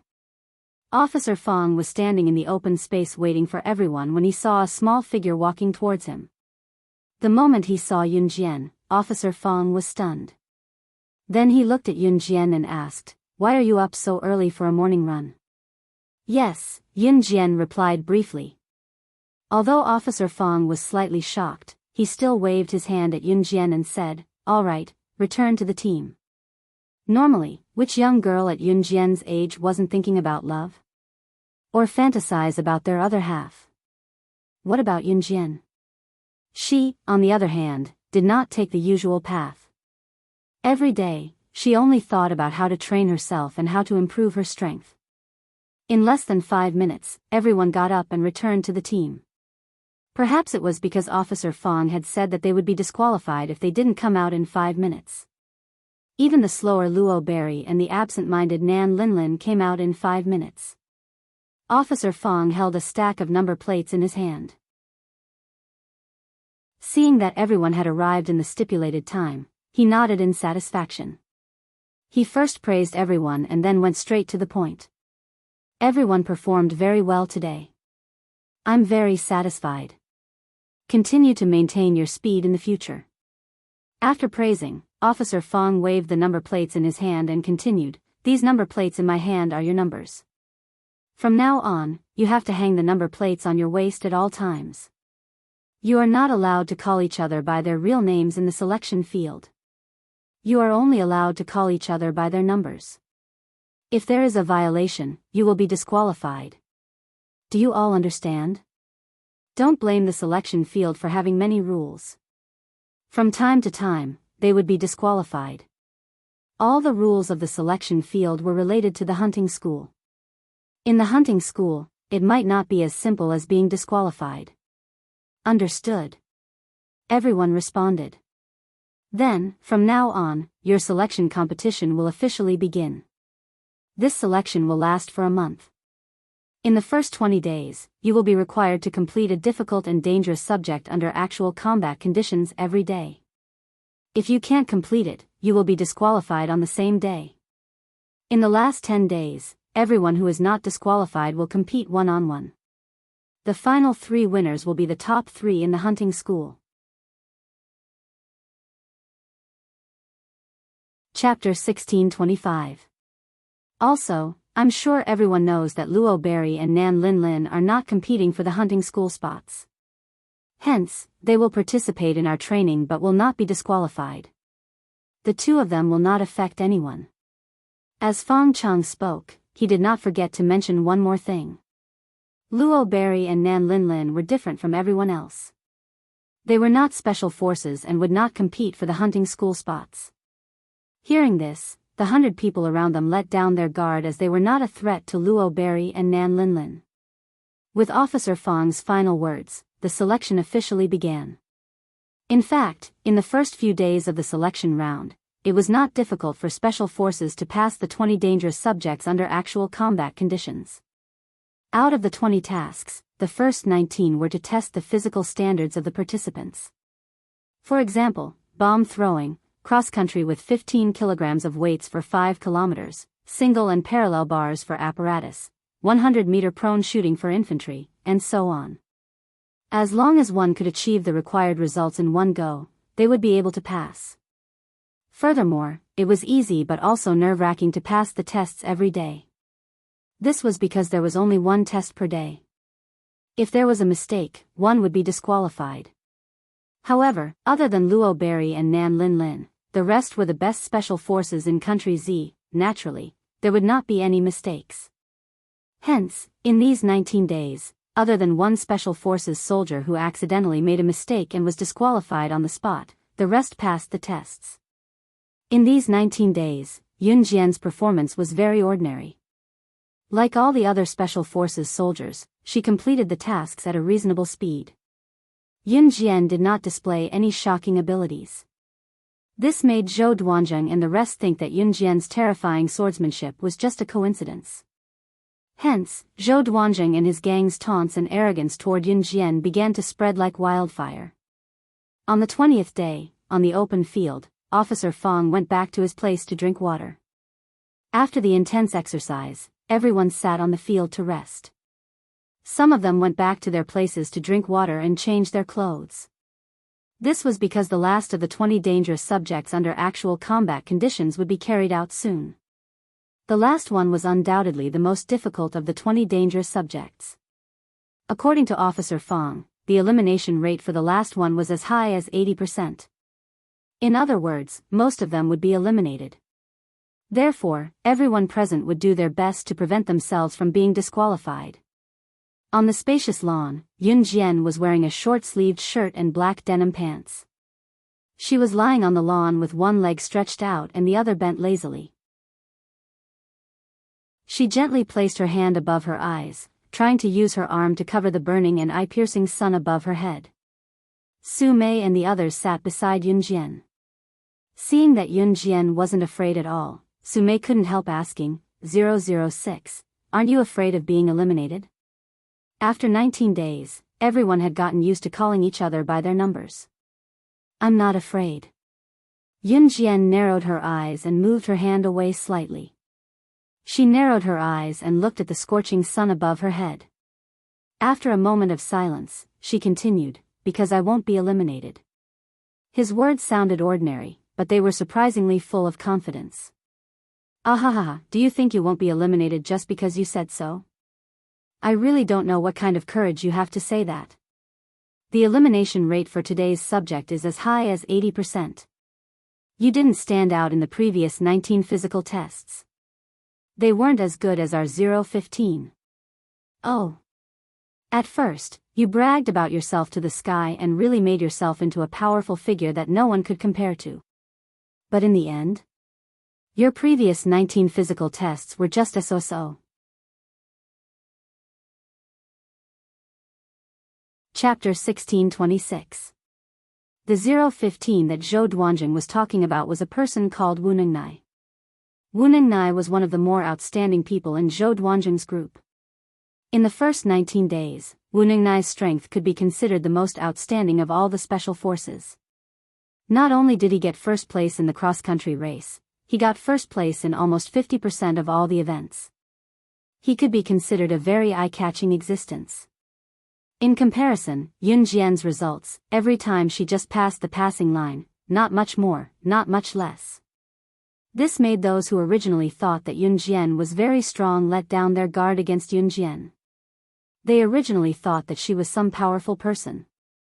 Previously, she was praised by Chief Fang as the one who gathered the fastest, and a sandalwood box even fell out of her bag. In the end, they found out that Yun Jian didn't change into her pajamas when she slept, and rushed out as soon as the alarm sounded. If she wasn't fast enough, a sow could give birth to 1,000 piglets in one go. And that sandalwood box, it was complete nonsense. She had the nerve to show off that it was fake. Pfft. Zhou Duanjing secretly laughed twice, then stared straight at Yun Jian, curled his lips, and looked coldly at Yun Jian. Wu Ningnai, who Zhou Duanjing was talking about, stretched out his hand in front of Yun Jian, Su Mei, and the others to show off his muscles, then raised his head proudly and looked at Yun Jian. I heard that the last event is a competition of teamwork. Our team has 015, so we will definitely win. As for you guys. When Zhou Duanjing said this, he looked up and down at Yun Jian's group, then made a few tisk-tisk sounds, paused, then continued, you guys, just wait to pack up and leave. Let's go. After Zhou Duanjing said those arrogant words, he waved at everyone and turned to leave. You guys. Even if Zhou Duanjing was talking about Yun Jian, Su Mei was still quite angry by Zhou Duanjing's words. She was about to curse back, but Yun Jian grabbed her hand. If they do this, I couldn't take it lying down. Su Mei was about to speak when she was interrupted by Yun Jian. Don't take the words of an ant seriously, Yun Jian said indifferently. Ants? Yun Jian compared Zhou Duanjing and his group to ants. After hearing Yun Jian's words, Su Mei really didn't care about what Zhou Duanjing said.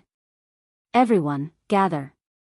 At this moment, Officer Fang, who had gone back to his residence to drink water, had returned. Not only did Officer Fang come back, but he also brought back more than 10 soldiers. Each of these soldiers was carrying more than 10 military backpacks.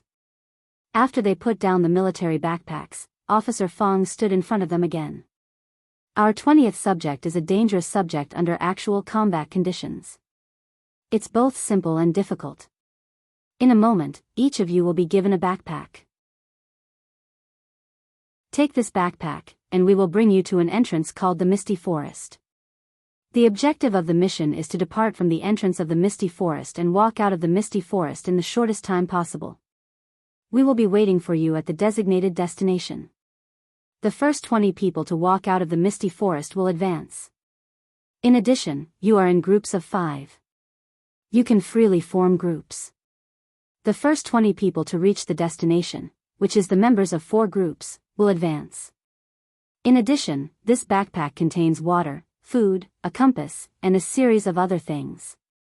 Someone once walked out of the misty forest in the shortest time possible, using 24 hours and 39 minutes, so I wish you all good luck.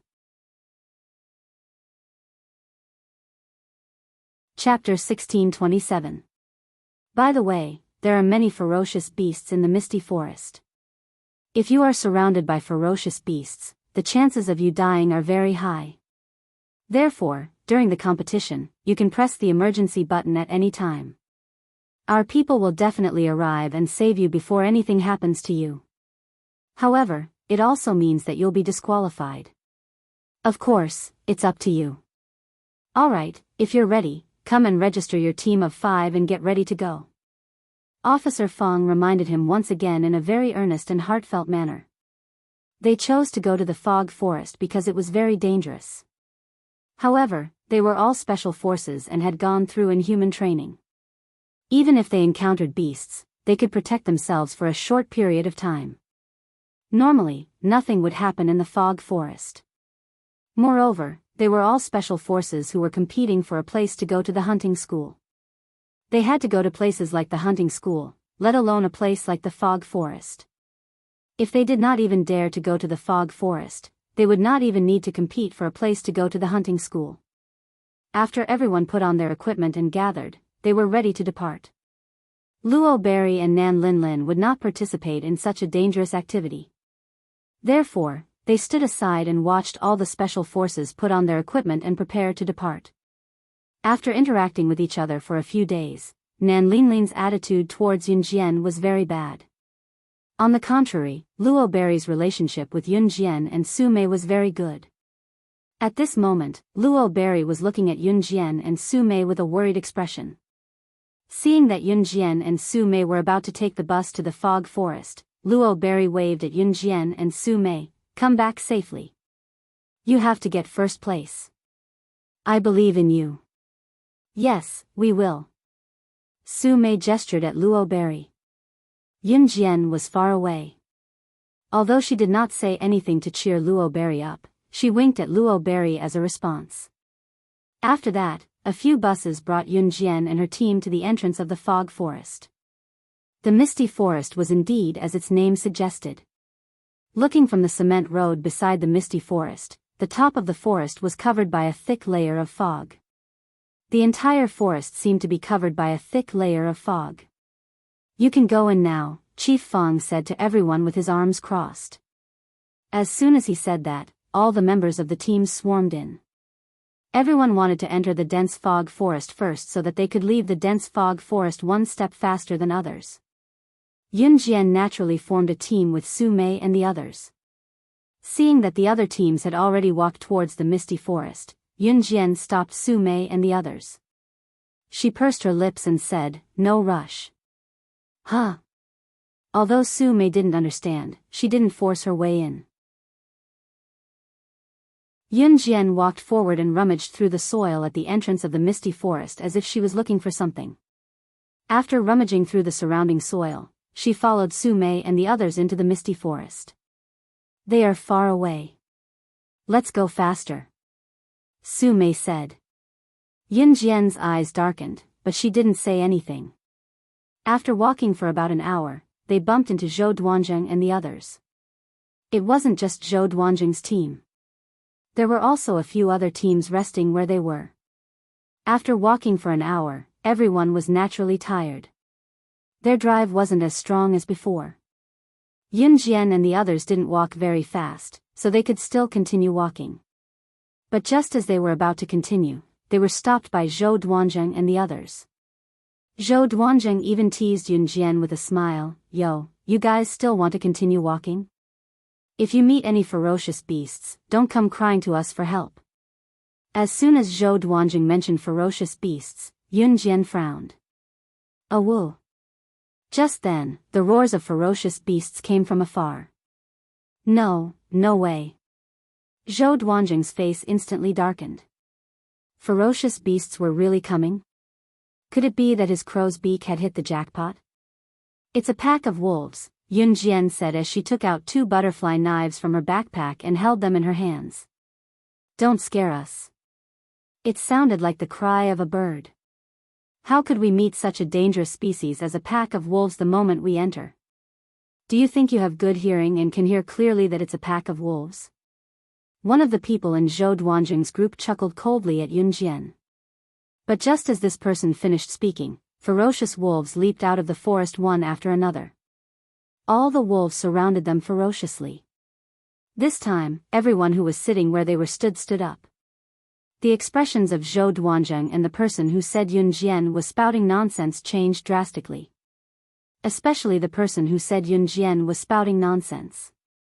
When he saw this scene, he immediately exclaimed, F***ck, it's really a pack of wolves. Chapter 1628. Zhou Duanjing, Wu Ningnai, and the others were dumbfounded. They watched in shock as one wild wolf after another flew out from the surrounding forest and then naturally formed a large circle, surrounding the people present. A woo. A woo. There seemed to be some unknown music coming from afar. The moment they heard the music, the wolves did not surround everyone at the same time. Instead, they surrounded everyone in the center of the circle and raised their heads to howl loudly. The howls were deafening for a moment. 80% of the special forces who participated in the 20th combat event were resting here. They were now trapped in the wolf pack with Yun Jian and the rest. The moment they saw the wolf pack, everyone was shocked at first, then their expressions tensed up. Everyone present was the best special forces from all over country Z. Even if they were to face a wolf pack, they would not lose their lives here. Zhou Duanjing was in the weaker batch, so when he saw the wolf pack, he was in a more pathetic state. The other special forces were not the same. When they saw the wolf pack, they only tensed up and silently picked up the weapons in their hands. It was unfortunate to encounter a wolf pack, but as a special forces soldier, they did not have to complain about encountering a wolf pack or be unlucky. They had to be ready for battle at all times. The wolf pack was still leaping out of the forest. All the special forces soldiers looked at the wolf pack that surrounded them and did not move. Why are there so many wolves? Su Mei furrowed her brows. She grabbed a dagger from her military backpack and held it in her palm. She looked at the wolves leaping out of the woods one after another. Her expression was extremely bad. Everyone, don't fight. Work in pairs. Back to back, protect your back, and kill the wolves head on. Wang Buren's voice was heard at this moment. After all, Wang Buren was considered strong. He was old and calm, so he was more meticulous in his work. Hence, as soon as Wang Buren's words fell, many special forces soldiers listened to his advice and each found a trustworthy partner. Back to back, they faced the wolf pack head-on. Zhou Duanjing, who was just mocking Yun Jian and crying for help, was now scared. He did not even care about Yun Jian. He stared at the wolf pack, afraid that the wolves would rush up and bite him to death. Just as the group was on high alert, Yun Jian's eyes flashed. She moved the butterfly knife in her hand and stared at the wolves for a while. In the next second, Yun Jian put away the butterfly knife. 006, what's wrong with you? Give me your back, let's kill the wolves together. Su Mei saw that Yun Jian was not moving at all. She frowned and then held the dagger, alert to see if the wolves around them were charging at her. Haha. She must have been scared silly. I told you, a girl like her, if she can't accept this cruel reality, she should go home by herself. Zhou Duanjing had Wu Ningnai behind him, so he was very arrogant. While guarding against the wolves around them, he did not forget to mock Yun Jian. However, just as Zhou Duanjing finished speaking, the special forces soldiers who were ready to kill the wolves saw Yun Jian's eyes flash. She actually walked straight toward the wolves. 006. Are you crazy? Seeing Yun Jian walking toward the wolves, Wang Buren saw this and his eyes widened. He was so scared that he shouted. She really wants to die. Zhou Duanjing could not help but sigh. However, Before he finished speaking, everyone saw Yun Jian raise her leg and kick the wolf standing in front of her. It's over. Everyone present thought that Yun Jian was done for and was about to be surrounded by the wolves. However, when the surrounding wolves saw that the wolf was kicked away by Yun Jian and received Yun Jian's cold aura, the wolves were so scared that they instantly made way for her. What was going on? She had the ability to make the wolves make way for her. This was not the end. Yun Jian walked forward for about 20 meters and walked under a very large tree. From behind the tree, she pulled out a man in camouflage. After Yun Jian pulled out the man in camouflage, she dragged the man to the ground. Looking at him, this person was actually a Special Forces soldier under Officer Fong. The Special Forces soldiers in the distance were shocked, but they heard Yun Jian's voice again. She coldly curled her lips and said with a faint smile, "Controlling the wolves to attack us, is it fun? If I'm not wrong, if we continue walking, we will encounter all kinds of ferocious beasts. It's only a 4-hour walk from the entrance to the end of the misty forest. If we encounter ferocious beasts, the fastest speed we can reach the end is 24 hours. By the time we've chased the beasts away, it's already dark. We have to spend the night in the forest to ensure our safety. Officer, may I ask if I'm right?" As soon as Yun Jian finished speaking, the Special Forces soldier under Officer Fong's command had a drastic change in expression. He looked as if he had been completely seen through by Yun Jian. Then, this Special Forces soldier took out his walkie-talkie and said anxiously to Officer Fong on the other end of the walkie-talkie. Chapter 1629. Officer Fong had already reached the end of the fog forest. He had ordered his men to set up a few tents at the end of the fog forest. He planned to spend the night there. According to his calculations, the fastest Special Forces that entered the fog forest would take at least 24 hours to get out. Hence, he was not in a hurry at all. Officer Fong stayed at the end. There was a rocking chair here. He sat on the rocking chair and rocked back and forth, enjoying the sunlight. It had already been an hour. The first wave of wolves reared by his men should have surrounded them by now. He was really looking forward to it. When would they come out? There was also the good seedling that he had just discovered this year. 006. Would she break the record of being the fastest person to lead her team out of the misty forest? He was really looking forward to it, at this moment. A military jeep drove over from the side of the cement road. When Officer Fong saw the person who got out of the jeep, he immediately stood up from his rocking chair and saluted the middle-aged man who got out of the jeep. "Sir." The middle-aged man who came down from the military jeep was Officer Fong's superior, Commander Ma. Commander Ma saw Officer Fong saluting him. He waved his hand and stopped Officer Fong from saluting him. He smiled kindly at Officer Fong. After Commander Ma, there were many officers of the same rank as Officer Fong who came down from the military jeep. "Old Fong, have they all entered the fog forest?" Commander Ma narrowed his eyes and asked Officer Fong. The superiors attached great importance to this selection competition. It was not only because the top 3 spots in the hunting school had to be taken by the best Special Forces. More importantly, if the 3 Special Forces who went to the hunting school could graduate successfully, it would have a great impact on Z country's reputation. At least the foreigners would not look down on Z country's people. Z country's people also had to establish their own dignity.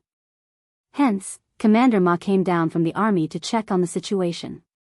"Yes, sir." Officer Fong nodded at Commander Ma.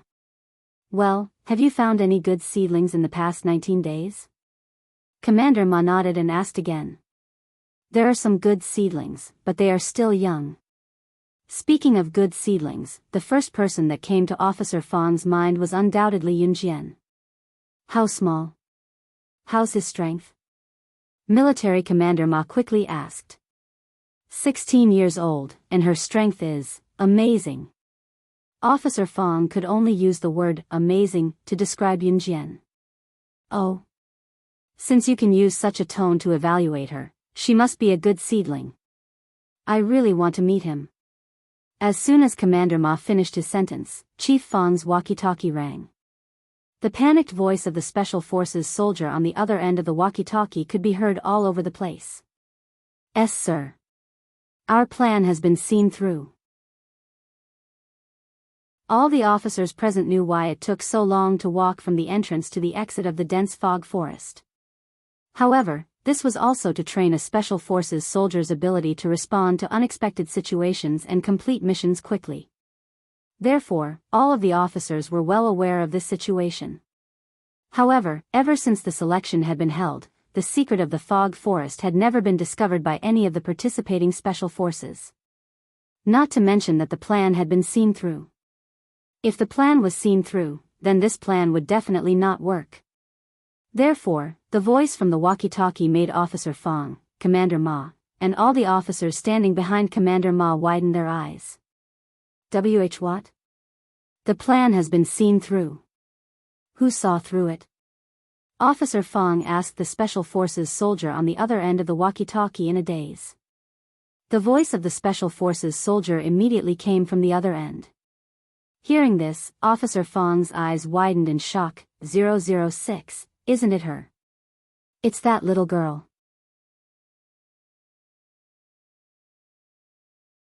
Chapter 1630. Military Commander Ma was even more satisfied after hearing the Special Forces soldier's words. While the officers were shocked, Military Commander Ma did not forget to nod. She is indeed a good seedling. I am confident that our Z country's Special Forces will be able to hold our heads high in the hunting school this time. In the past, the Special Forces soldiers sent by Z country to the hunting school were not particularly outstanding. Hence, they were indirectly ridiculed by the hunting school and some international figures. Although there were a few exceptional talents, there were not many of them overall. There were only one or two of them who were at the top. Moreover, the one or two at the top was not as powerful as 100 or so people. Hence, when they heard that Yun Jian had exposed their plan, Military Commander Ma, Chief Fang, and every officer present were both embarrassed and excited. They were excited because they had finally found another good seedling. Ha ha ha. Old Fang, I have a feeling that this young lady will definitely amaze the world. Then she will become an outstanding representative figure in the history of Z country. Military Commander Ma gave the highest evaluation he had ever given in his life. Hearing this, the surrounding officers expressed their agreement. Somewhere in the misty forest, Zhou Duanzheng, Wu Ningnai, and the rest were watching the scene with their mouths agape. No one had expected Yun Jian to pull off such a trick. When Yun Jian walked towards the wolves earlier, everyone thought that Yun Jian wanted to deal with the wolves alone. However, no one had expected Yun Jian to kick away a wolf, then stun the wolves. Finally, she walked over and pulled out the Special Forces soldier under Chief Fang from behind a big tree. She even used a shocking method to decipher all the facts one by one. Without asking about anything else, Yun Jian's words had frightened the Special Forces soldier under Chief Fang to the point that he immediately called Chief Fang for help. Who on the scene could do such a thing? When they were surrounded by the wolves just now, everyone wanted to fight, but Yun Jian was the only one who saw through it. It was really, at that moment, no one dared to say a word. Until Chief Fang's voice came from the walkie-talkie. Ahem. Since the plan has been discovered, I will change the competition at the last minute. For the sake of fairness, I will remove all the beasts that are obstructing you. Everyone will rely on their own abilities. Whoever reaches the finish line first will win. The elimination system will remain unchanged. You can run if you want. The top 20 who find the correct direction and reach the finish line in the misty forest will advance. You may move now. 80% of the Special Forces were surrounded by the wolves, and the remaining 20% were not present. For the sake of fairness, Chief Fang changed the rules.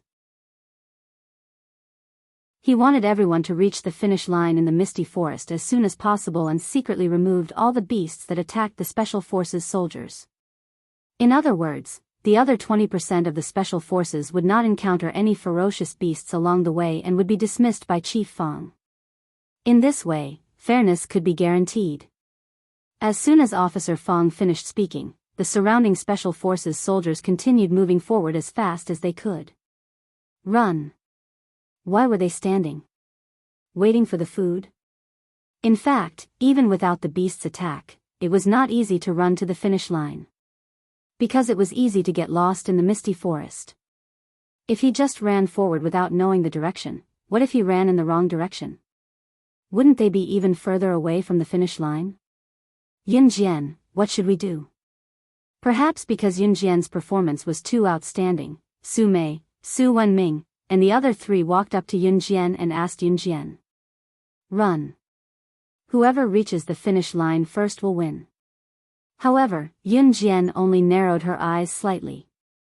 Then, she took the lead and took a step forward. Chapter 1631. Since Chief Fang had changed the competition format at the last minute, the members of each group could only run for a few steps before stopping. Running like this was not the way to go. Of course, they could not just run blindly. Secondly, they had to find the right direction and be precise. In this way, the 5 members of each group had to run in different directions. However, without the attacks of the beasts, the journey that would have taken them more than 24 hours could now be completed in a few hours. Of course, whether they were fast or slow still depended on their own speed and the time it took to find the right direction. Yunjian did not even look at the compass. Sometimes, she would just look at the ground and decide which direction to go. Su Mei and the other 3 were very curious about this, but they chose to believe in Yunjian unconditionally. Old Fang, you changed the competition format at the last minute. That little girl is a good seedling. Will she be able to advance? Military Commander Ma was very interested in Yunjian. He kept asking Chief Fang. With her strength, if she can't advance, then there's no need for her to stay in the selection field. Chief Fang's heart was tense as he said this very calmly. To Chief Fang, if Yunjian was really a good seedling, then no matter how the competition format was changed, she would definitely pass. Otherwise, there was no need for a good seedling like Yunjian to stay. Old Fang, in your opinion, how long will it take for that little girl to come out of the misty forest? Military Commander Ma squinted his eyes and asked Chief Fang again. Officer Fang was silent for 2 seconds. He did some calculations seriously and finally said, that's right. 4 hours at the fastest. The misty forest is covered with green trees. Even with a compass, someone once took 4 hours to walk out of the misty forest. That was under the condition that the misty forest was unobstructed. Moreover, from the entrance of the misty forest to here, there is a place that is covered with fog all year round. It will definitely take a long time to walk out of there, so I estimate that it will take at least 4 hours. Chief Fang combined all the theories, reality, and people who had walked through that place before. Under the condition that there were no beasts, it would take at least 4 hours to walk out of the misty forest. Therefore, Chief Fang gave Yunjian the fastest speed, which was 4 hours. No, I think she will be even faster. Military Commander Ma suddenly interrupted Officer Fang confidently and said to Officer Fang confidently. It had been 2 hours since the Special Forces had entered the fog forest from the entrance. Oh. What do you mean? Chief Fang narrowed his eyes and asked. I trust my intuition. This little girl will lead us to a new height. Military Commander Ma looked forward and let out a long sigh. After a while, Military Commander Ma continued solemnly, I estimate that she can break the record and reach the finish line in 3 hours. 3 hours. No one had ever passed through the misty forest in 3 hours and reached the finish line. How high did Commander Ma think of Yunjian? All the officers present took a deep breath in shock. Look, that's. Just as Commander Ma gave Yunjian the highest rating and estimated the fastest record, someone exclaimed in surprise. That's someone coming out from the misty forest? That's impossible. It's only been 2 hours. Someone actually reached the finish line from the entrance of the misty forest in just 2 hours. Another exclamation of surprise was heard. All the officers present were shocked. They felt that they had never encountered anything more shocking than today. That's 006. Officer Fong narrowed his eyes. When he saw the petite figure easily pass through the last patch of grass and walk over with the other 4 people from the same team, he exclaimed in surprise. All the officers present straightened their backs solemnly when they saw the number tag hanging on the leader's chest. Chapter 1632. Yun Jian had her hands in her pockets. She strolled towards them lazily while enjoying the scenery. We're here. We're at the finish line. Su Mei saw Chief Fong and the other officers standing beside him. She was so surprised that she couldn't move her legs. That's it? Did that mean that they wouldn't be disqualified and would advance to the next round? The elimination rate this time was as high as 80%. In other words, among the 99 special forces, only the top 20, which was 1/5 of them, would be able to advance. The rest of them would be disqualified in this event. Pack up and leave. With such an elimination rate, even if Yun Jian foiled Chief Fong and his team's plan, it was still terribly difficult for her to walk out of Mist Forest in the top 20 and advance to the next round. In spite of it, Yun Jian had brought them to the destination in just 2 short hours. First place. First place. It's really her. It's really her. Chief Fong was so excited that he pinched the corner of his shirt and shouted. Chief Fong had never lost his composure like today. However, the moment he saw Yun Jian and saw the number 006 tag hanging on Yun Jian's chest, he almost jumped onto Commander Ma's waist and hugged him. Although Commander Ma was also excited, he still resisted the urge of Chief Fong to jump on him. He twitched the corner of his mouth and cursed in his heart. Luckily I'm prepared. Old Fong. If you jump on me, my waist will be hurt by your hug. Chief Fong's eyes were fixed on Yun Jian from the beginning to the end. When he saw Yun Jian walking towards him, a trace of pride flashed across his heart. It was his pride to be able to become Yun Jian's chief. Yun Jian walked slowly to the finish line. Chief Fong excitedly said to Yun Jian and the other 5 people with Yun Jian, 006, congratulations on getting first place in the 20th Dangerous Combat event. And your team is the first to reach the finish line. When he said this, Officer Fong was trembling all over. By the time the other teams reached the finish line, it had already been 6 hours since they entered the misty forest. By the 7th hour, all the teams had exited the dense fog forest. The outcome had been decided, but the teams that were eliminated on the spot were not discouraged. After all, he had participated in the preliminaries for 20 days and got to know many people. It was not a loss. When the results were announced, although Officer Fong's tone was much calmer in front of everyone, he still spoke with a hint of excitement. The first place of the 20th dangerous subject under actual combat conditions is 006. 006 is an example that all of you should learn from. Speaking of the 3 numbers 006, Officer Fong's blood was boiling. For some reason, when he said these 3 numbers, everyone present felt as if they were surrounded by faith. Zhou Duanzheng and Wu Ningnai's faces were the darkest and scariest among all the people present. They had mocked Yun Jian before, and now their faces were as ugly as they looked. However, it was undeniable that Zhou Duanzheng and Wu Ningnai were quite capable as they had advanced. Although they were the last team to advance, they had barely passed the passing line. Chief, when you mentioned 006 earlier, I had an illusion that I was looking at Slaying God, who stood at the pinnacle of the world. Her abilities were admirable, and she was ranked first on the International Secret Agent Leaderboard. That's because Slaying God's serial number was 006 when she first joined the Enhun organization.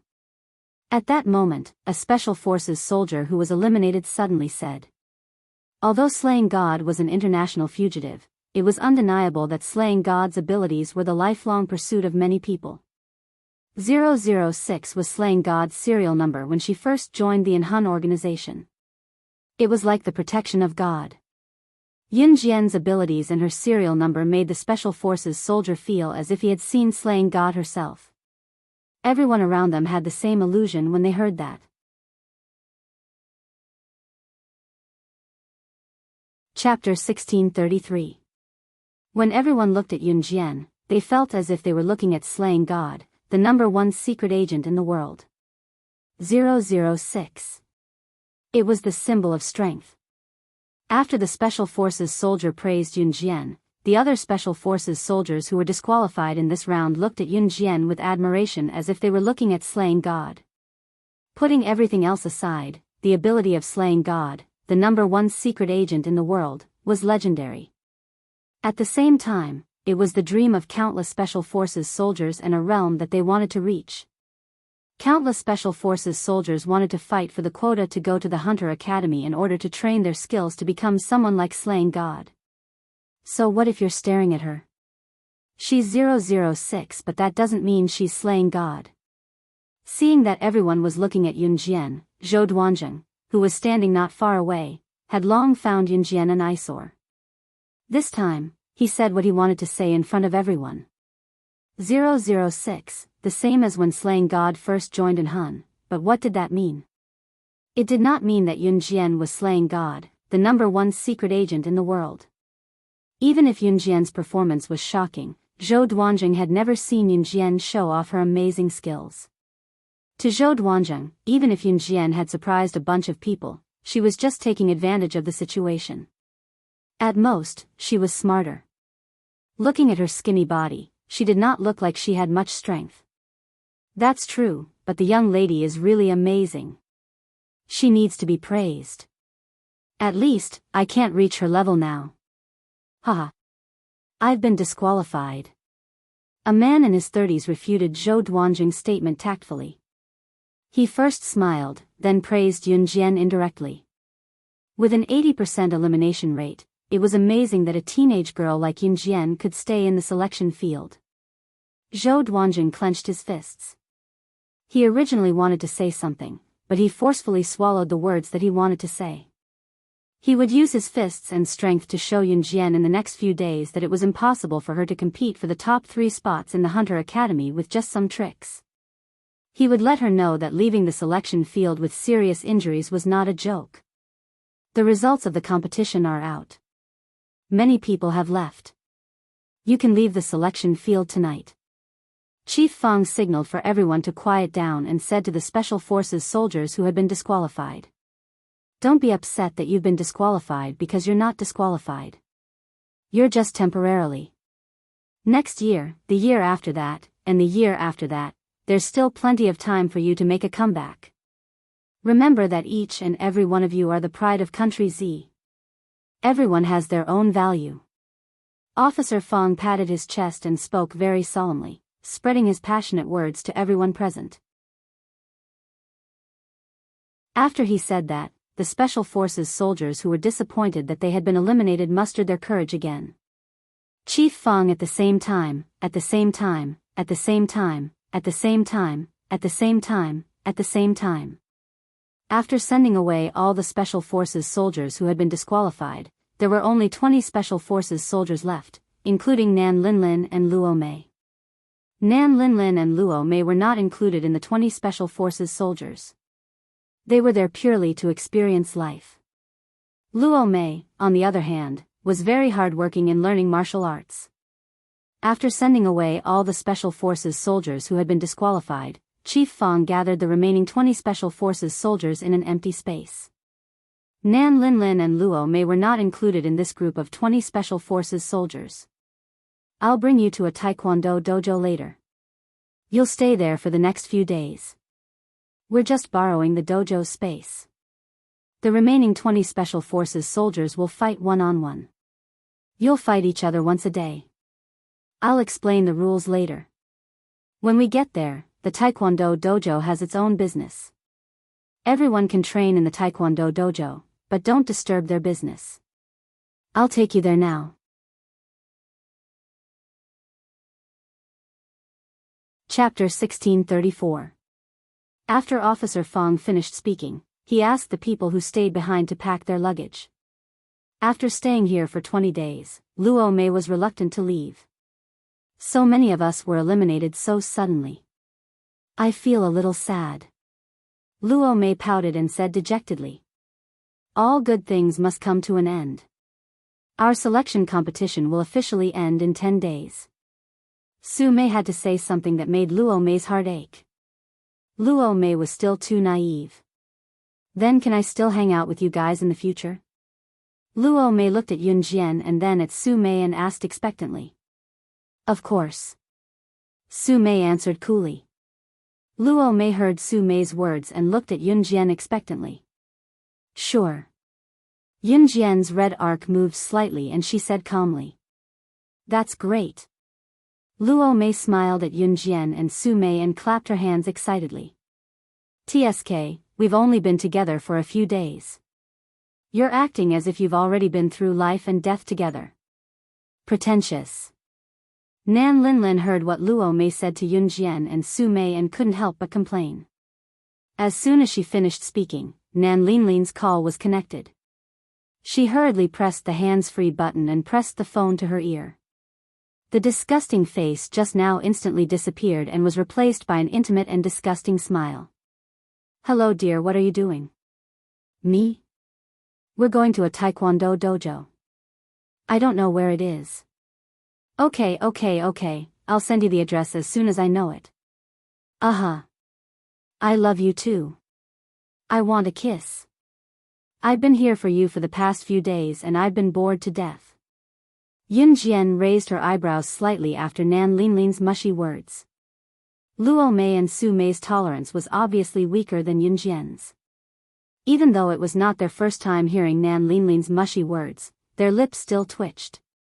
It was true that they reacted this way because they were numbed by the words.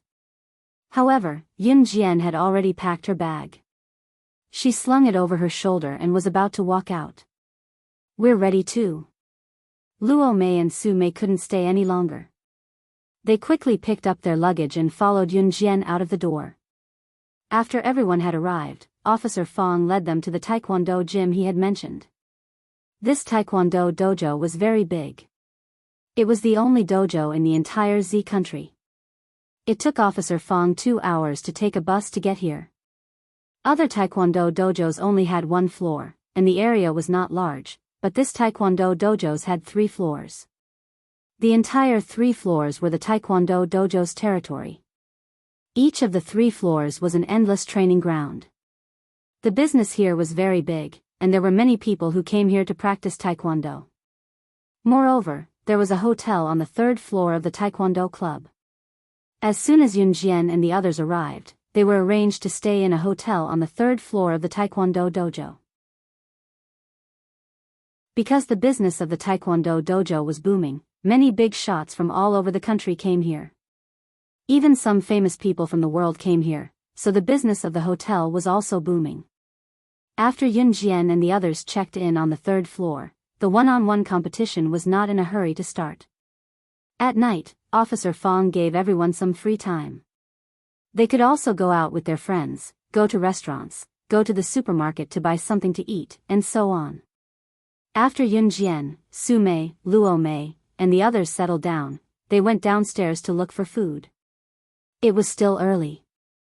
5:00 was the time for the taekwondo students to go home for dinner, so Yun Jian and the others did not see many taekwondo students when they went downstairs.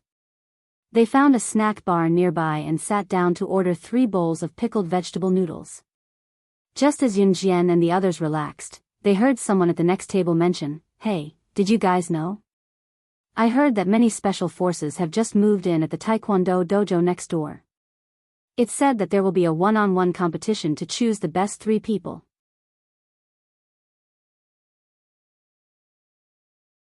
Chapter 1635.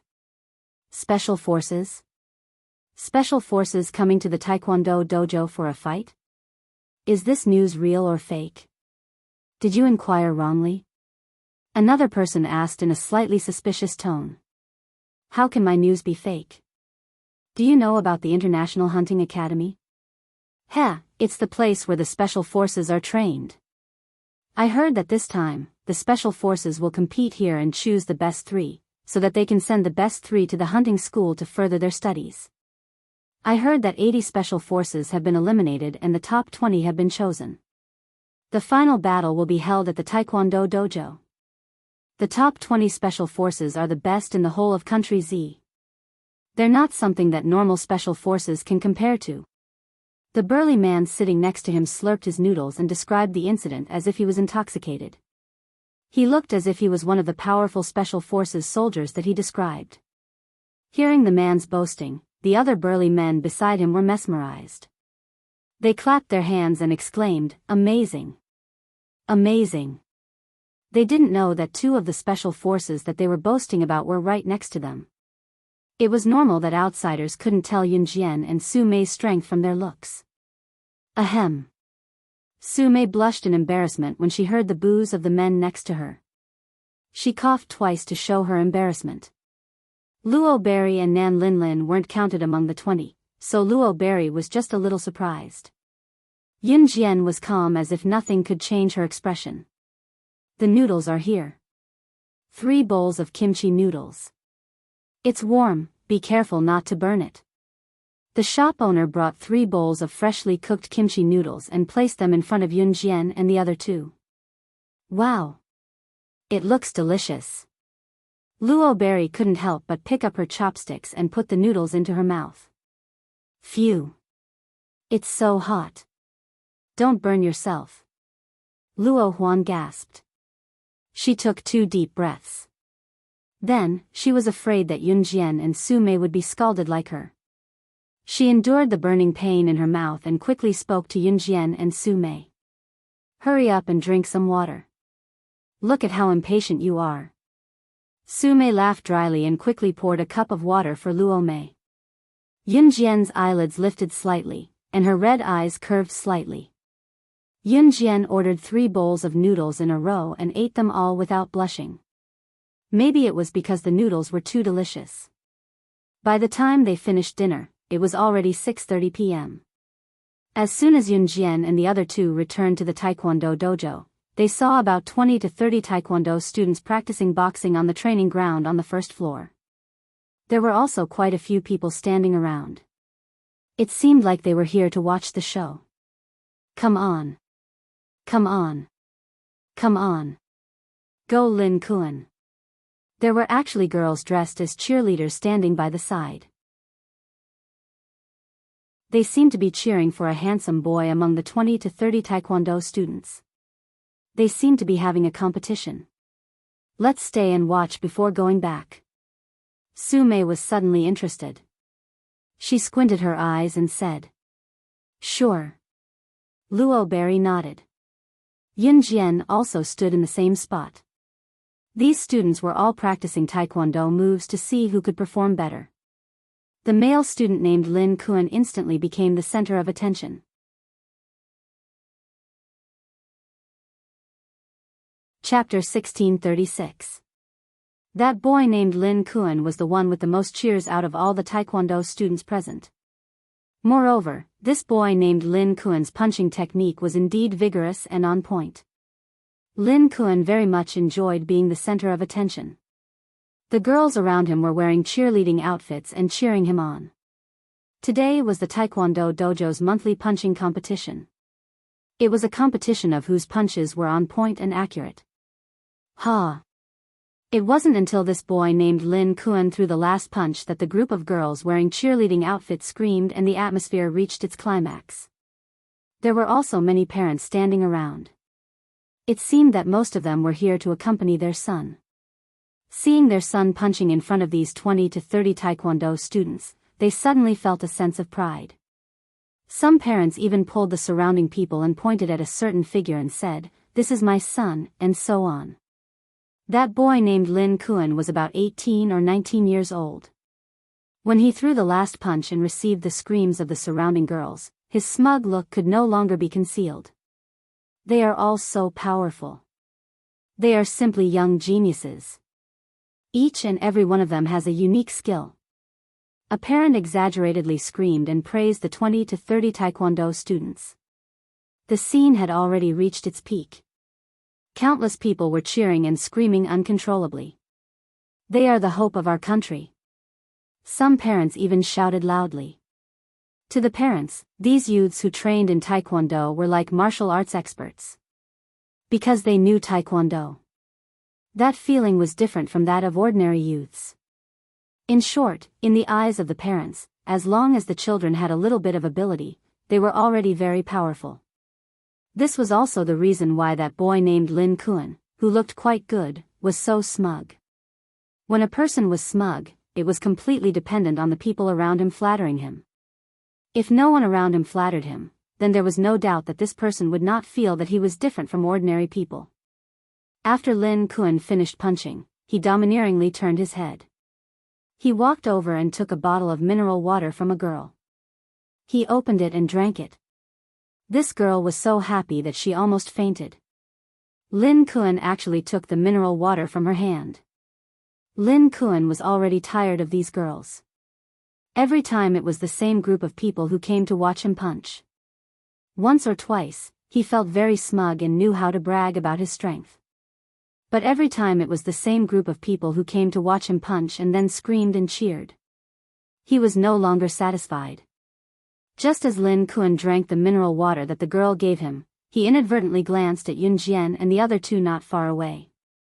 These three girls, he had never seen them before. Lin Kuan tossed the bottle of mineral water in his hand away, allowing it to flow on the floor as he made his way to Yun Jian and the others. Lin Kuan went to pick up girls again. Standing not far away were a few people who were about the same age as Lin Kuan. They were also members of the Taekwondo dojo and were also Lin Kuan's good friends. Lin Kuan's attention, Lin Kuan's girls' attention, who was Lin Kuan? Lin Kuan, S. Lin Kuan ran a hand through her hair as she stared at Yun Jian and Luo Mei, waiting for their reply. Luo Mei gulped and hid behind Yun Jian without making a sound. Lin Kuan, on the other hand, looked at Yun Jian. "Are you sure you want me to comment?" Under Lin Kuan's expectant gaze, Yun Jian indifferently asked. "Of course." Lin Kuan flicked his hair again. He looked at Yun Jian expectantly and continued to confirm. He had full confidence that Yun Jian would definitely give him a very high evaluation. Because his strength was there for all to see, he would not accept any rebuttal. In the distance, Lin Kuan's friends all revealed mocking smiles. Which young girl who saw Lin Kuan's handsome and eye-catching side wouldn't be able to resist giving him a high evaluation? Everyone around them looked at Yun Jian as if they were making a solemn vow. However, he heard Yun Jian's comment, "Fancy moves, flashy but not practical. Nice to look at, but useless." Lin Kuan was dumbfounded by this comment. She said. What did she say? Did she say that he was good-looking but useless? Hey, what's wrong with you? Lin Kuan is the best fighter in our Taekwondo dojo. You're a girl who doesn't even know how to fight. How dare you say that Lin Kuan's moves are flashy but not practical? You're provoking us, right? Do you think you're one of those famous special forces soldiers who moved in today? You're just a young girl, how dare you use such a tone to comment on us? If you have the guts, show us how to fight. Just as Yun Jian finished her comment, the boys in Lin Kuan's group immediately ran over and pointed at Yun Jian. Their tone was full of disdain for Yun Jian. It was as if they were saying, "You're a girl, so you should praise me. You don't even know Taekwondo, so what's so great about it?" Just as they finished speaking, someone walked in through the door.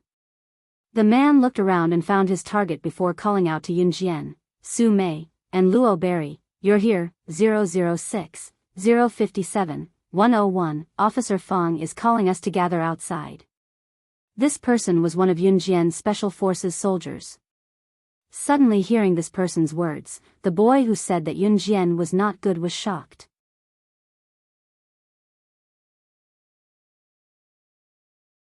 Chapter 1637. Officer Fong led a team of Special Forces soldiers into the Taekwondo dojo, and they were about to have a one-on-one match. Even though Officer Fong brought Yun Jian and her group of 20 over people here to keep a low profile, the news still leaked out. Special Forces soldiers, to ordinary people, they were a sacred symbol. Normally, they wouldn't even be able to meet them. Being a Special Forces soldier represented strength. Why did the youths in the Taekwondo dojo train so hard? Wasn't it all for the sake of becoming stronger? And the Special Forces soldiers were such a powerful existence. As the saying goes, powerful people will always be looked up to. When they heard that Yun Jian was a Special Forces soldier, all the parents and students in the Taekwondo dojo looked over with curiosity and shock. She's one of the most powerful Special Forces soldiers in the country? Lin Kuan, who was swaggering in front of Yun Jian, was so shocked that his eyes widened. He looked at Yun Jian with a terrified expression. The girl in front of him was actually one of the most powerful Special Forces soldiers in the country? Was she even 18 years old? Lin Kuan's expression changed. He stared at Yun Jian, and his expression was as if he had stepped on dog poop. Just now, he was so cocky in front of Yun Jian. He thought that a girl actually dared to use such a contemptuous tone to judge him. She was only good-looking, but she was useless.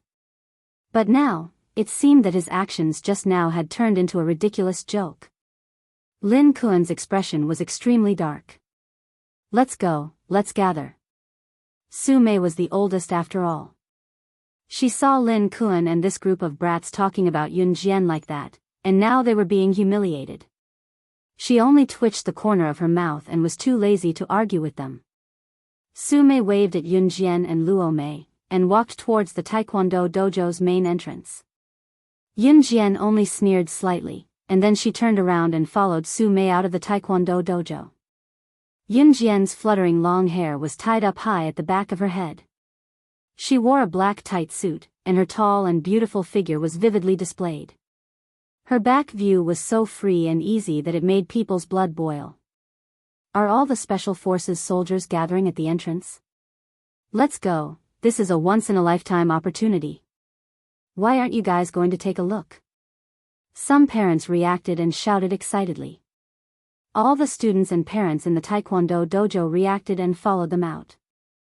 Although Lin Kuan felt awkward, he couldn't hold back his curiosity, and walked out of the Taekwondo dojo's group. The three of them were the last to gather at the entrance. Chief Fong was currently standing on the steps of the Taekwondo gym, looking down at them. By the time the three of them entered the troop and stood at attention, everyone was already present. At this time, Lin Kuan and the others walked out of the Taekwondo dojo's entrance, full of curiosity. Everyone stood in the distance and looked at Yun Jian's group of 20 people. Tomorrow, we will officially start the one-on-one competition. The rules are simple. We will draw lots to fight.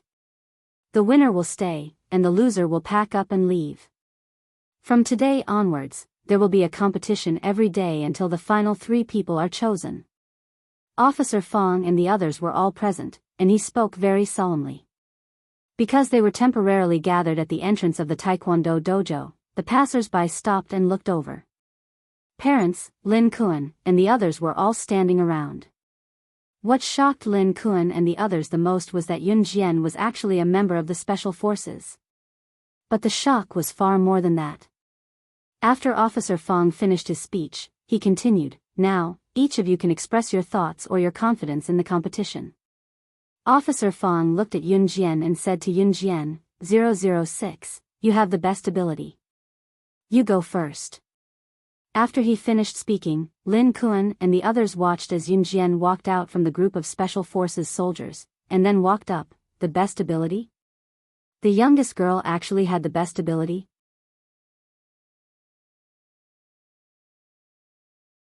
Chapter 1638.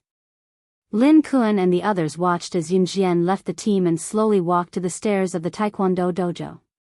She stood next to Chief Fong and turned around to look down at the people in the team. Seeing Yun Jian's solemn look, Lin Kuan and the others who were standing in the distance had an illusion for a moment.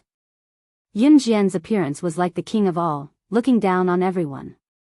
Although Yun Jian's age and the aura she was exuding at this moment were completely different, Lin Kuan and the others who were standing in the distance couldn't help but be impressed by Yun Jian's aura.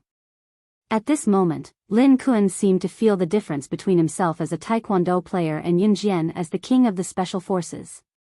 In spite of it, Lin Kuan swallowed hard and shook his head, refocusing his gaze on Yun Jian. He saw Yun Jian standing next to Chief Fong. She narrowed her eyes and pursed her lips. In front of so many people, adults and children, she calmly said a sentence that made everyone feel that she was arrogant. First place in this year's qualifier. Sorry, it's mine. Yun Jian's words were arrogant to the extreme. If the person who said this was a tall and sturdy man with great strength, no one present would have any doubts about it. But the person who said this was an underage girl who looked like she wasn't even 18 years old. Although Yun Jian's figure was slim, she was already 1.65 meters tall. Among women, this height wasn't considered short. In spite of it, Yun Jian was skinny. Her slender figure made her look like a frail little girl. Let's not talk about this. Look at the group of Special Forces soldiers standing below. Which one of them was as thin as Yun Jian? But Yun Jian was still so arrogant. Although Chief Fang said that Yun Jian's ability was the best. But ability didn't represent strength. This young lady was able to become a Special Forces soldier at such a young age. She even stood out after eliminating the other Special Forces soldiers. She's really amazing. It's a pity that she's not modest, and her strength isn't that strong either. Such an arrogant little girl won't last long. A male parent who knew about one of the contestants shook his head and sighed. Ha! Who are you trying to impress? Nan Lin, who was standing in the distance, sneered when she heard Yun Jian's words. He didn't say anything else. Zhou Duanzheng and the others, who had always been at odds with Yun Jian, didn't try to undermine her after Yun Jian spoke in front of so many people. When Yun Jian returned to her original position, it was Zhou Duanzheng's turn. Zhou Duanzheng glared at Yun Jian fiercely and strode up the stairs. 006. The one-on-one competition will officially start tomorrow. On the day I fight you, I'll let you know how to write the word strength gap. Zhou Duanzheng provoked Yun Jian with arrogant words as soon as he stood on the stairs. His tone was so mischievous that the surrounding audience was dumbfounded. When they finally reacted, the surrounding audience suddenly became excited. A public challenge? Then the one-on-one competition from tomorrow onwards would be fun. When Zhou Duanzheng came down the stairs, Yun Jian narrowed her eyes and met his gaze. She mercilessly rebutted Zhou Duanzheng's provocation in front of everyone.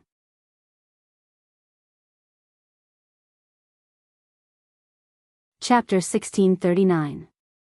Yun Jian's counterattack made Zhou Duanzheng's face darken. Anyone who was smart enough could tell that Zhou Duanzheng and Yun Jian were not on good terms. I'll see you in the arena. Zhou Duanzheng gritted her teeth and spat back at Yun Jian. Zhou Duanzheng was a member of the Special Forces after all. Lin Kuan, who wanted to show off in front of Yun Jian, felt a shiver run down his spine. Lin Kuan was still young. Although he was considered the most talented and powerful among the youths at his age, he was still young. But compared to the Special Forces, it was not even worth mentioning. Especially for a Special Forces soldier like Zhou Duanzheng who exuded an imposing aura. Lin Kuan felt his hair stand on end just by looking at Zhou Duanzheng's eyes, let alone talking to Zhou Duanzheng as arrogantly as Yun Jian did. I'll wait for the day I kick you out of the competition. That kind of arrogant words. Regardless of Yun Jian's strength, Lin Kuan swallowed his saliva hard. Officer Fang obviously did not stop Yun Jian and Zhou Duanzheng from verbally challenging each other. Sometimes, if one didn't stimulate one's potential, one would never know what realm one's strength could reach. After all the members went up to express their fighting spirit, Officer Fang concluded with a final sentence before dismissing everyone. From tomorrow onwards, no matter if you leave or stay, please remember that you are the best. Some people would be frustrated for life because of one failure. Officer Fang was afraid that the Special Forces soldiers who were eliminated would have doubts about their strength. That was why he would transmit some positive energy to them before every large-scale elimination. Alright, from now on, you can hang your number tags on your chests. Tomorrow onwards, you will enter the finals and compete one-on-one. You can dismiss now. After Officer Fang finished speaking, he announced the dismissal. The moment Officer Fang announced the dismissal, Luo Berry breathed a sigh of relief for some reason. Luo Berry then took out the number tag from his pocket and fastened it on his chest. Although Luo Berry and Nan Linlin would not be participating in the finals tomorrow, the two of them trained like Yunjian and the rest. Why can't this brooch be fastened? Sister Moldy, can you help me take a look? Luo Berry tried for a long time, but she couldn't close the number tag on her chest. She tugged at it for a long time before leaning towards Su Mei. At this moment, Yunjian was standing not far away. She crossed her arms in front of her chest and did not touch her number tag. Because Lin Kuan, who was showing off in front of her just now, was standing in front of her. So you're from the Special Forces. Let's be friends. My dream is to be a Special Forces soldier too. To become a soldier. I believe that with my strength, I can definitely become a Special Forces soldier like you. It's just that God hasn't given me the opportunity to join the Special Forces like you did. But I believe that I will definitely join the Special Forces. I think we must be on the same side. So let's be friends. Lin Kuan confidently extended his hand towards Yunjian. He had a mysterious confidence that if he joined the Special Forces, his strength would definitely be stronger than Yunjian's. If a girl of Yunjian's age could join the Special Forces, it meant that it wouldn't be difficult to stand out in the Special Forces. And with his strength, it would be extremely easy to stand out in the Special Forces. In short, Lin Kuan was full of confidence in himself. Even Yunjian could not help twitching the corners of her lips when she saw how confident she was. Ah! Lin Kuan actually personally invited a girl to be his friend. So handsome. So handsome. I'm going to faint. Why can't I be that girl? That girl is so lucky. Oh my God, I'm really going to die from how handsome he is. Indeed, Lin Kuan is the most handsome when he's making friends. That girl has a few lifetimes of good luck. She can actually become friends with Lin Kuan. The group of girls who were cheering for Lin Kuan when he was punching earlier all pretended to be infatuated with him. Lin Kuan admitted that he made friends with Yunjian because of her good looks. But towards Yunjian, Lin Kuan didn't have that kind of feeling. He simply felt that Yunjian's strength was weaker than his, but he also felt that being a member of the Special Forces might be of great help to his future development. Just as Lin Kuan extended his hand towards Yunjian, Yunjian narrowed her eyes. But before she could say anything, Yunjian felt an extra hand around her waist. The next second, a large palm grabbed her waist and pulled her into a warm and comfortable embrace. Stay away from my woman and you can live a long life.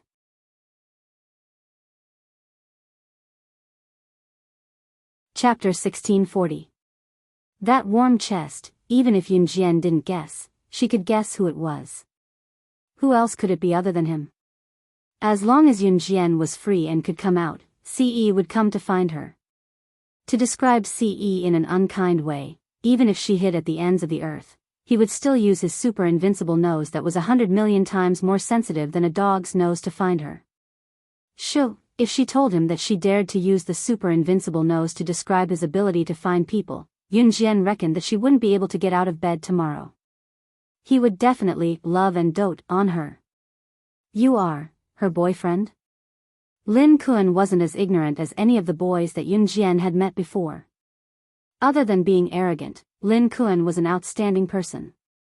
Hearing CE call Yunjian his woman, Lin Kuan immediately reacted. The man in front of him was Yunjian's boyfriend? We are already married.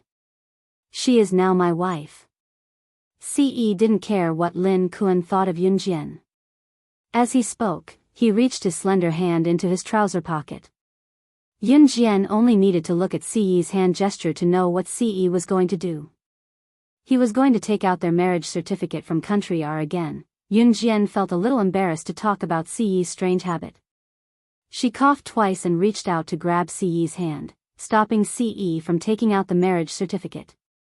CE was going to show off the marriage certificate before putting it back, but with Yunjian holding his palm and feeling the soft, girlish touch, he was so mesmerized by her beauty that he forgot to reach his hand into his pocket to retrieve the marriage certificate. Hearing CE say that Yunjian was his wife, the surrounding people were a little surprised. However, looking at CE's handsome face, they couldn't refute him. Siyi's handsomeness made everyone present speechless. Ahem. That's her boyfriend, I know. Lin Kuan coughed twice. Couples in school would sometimes use husband and wife to refer to each other. Lin Kuan didn't find it strange. I just want to be friends with her. After all, we are both outstanding talents. It's normal for talents to make friends with talents. Besides, I don't have any bad intentions. Lin Kuan thought that he was in the right as he spoke to Ce boldly. In spite of it, Ce cut Lin Kuan off halfway through. Do you think you're worthy of being friends with my woman? Befriending his Xiao Jian? Ce held back his urge to shoot Lin Kuan as he hugged Yun Jian's soft body and refused to let go. So soft, especially the fullness that his arm rubbed against. Just by rubbing her plump breasts with his hand, he could feel her fullness. I really want to rub it, touch it, lick it. Cough, cough.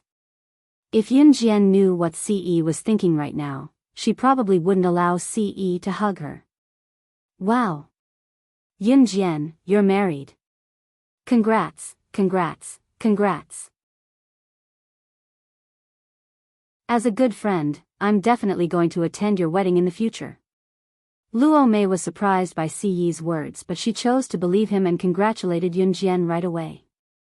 Luo Mei was still fiddling with the number tag on her chest with Su Mei, so she congratulated Yun Jian when she heard what Ce said. Su Mei was surprised as well, but she was more mature than Luo Mei, so she did not say much. Of course. Hearing that Luo Mei was going to attend her and Siyi's wedding, Yun Jian broke into a smile. Luo Mei lowered her head to fiddle with her number tag after she was done talking to Yun Jian.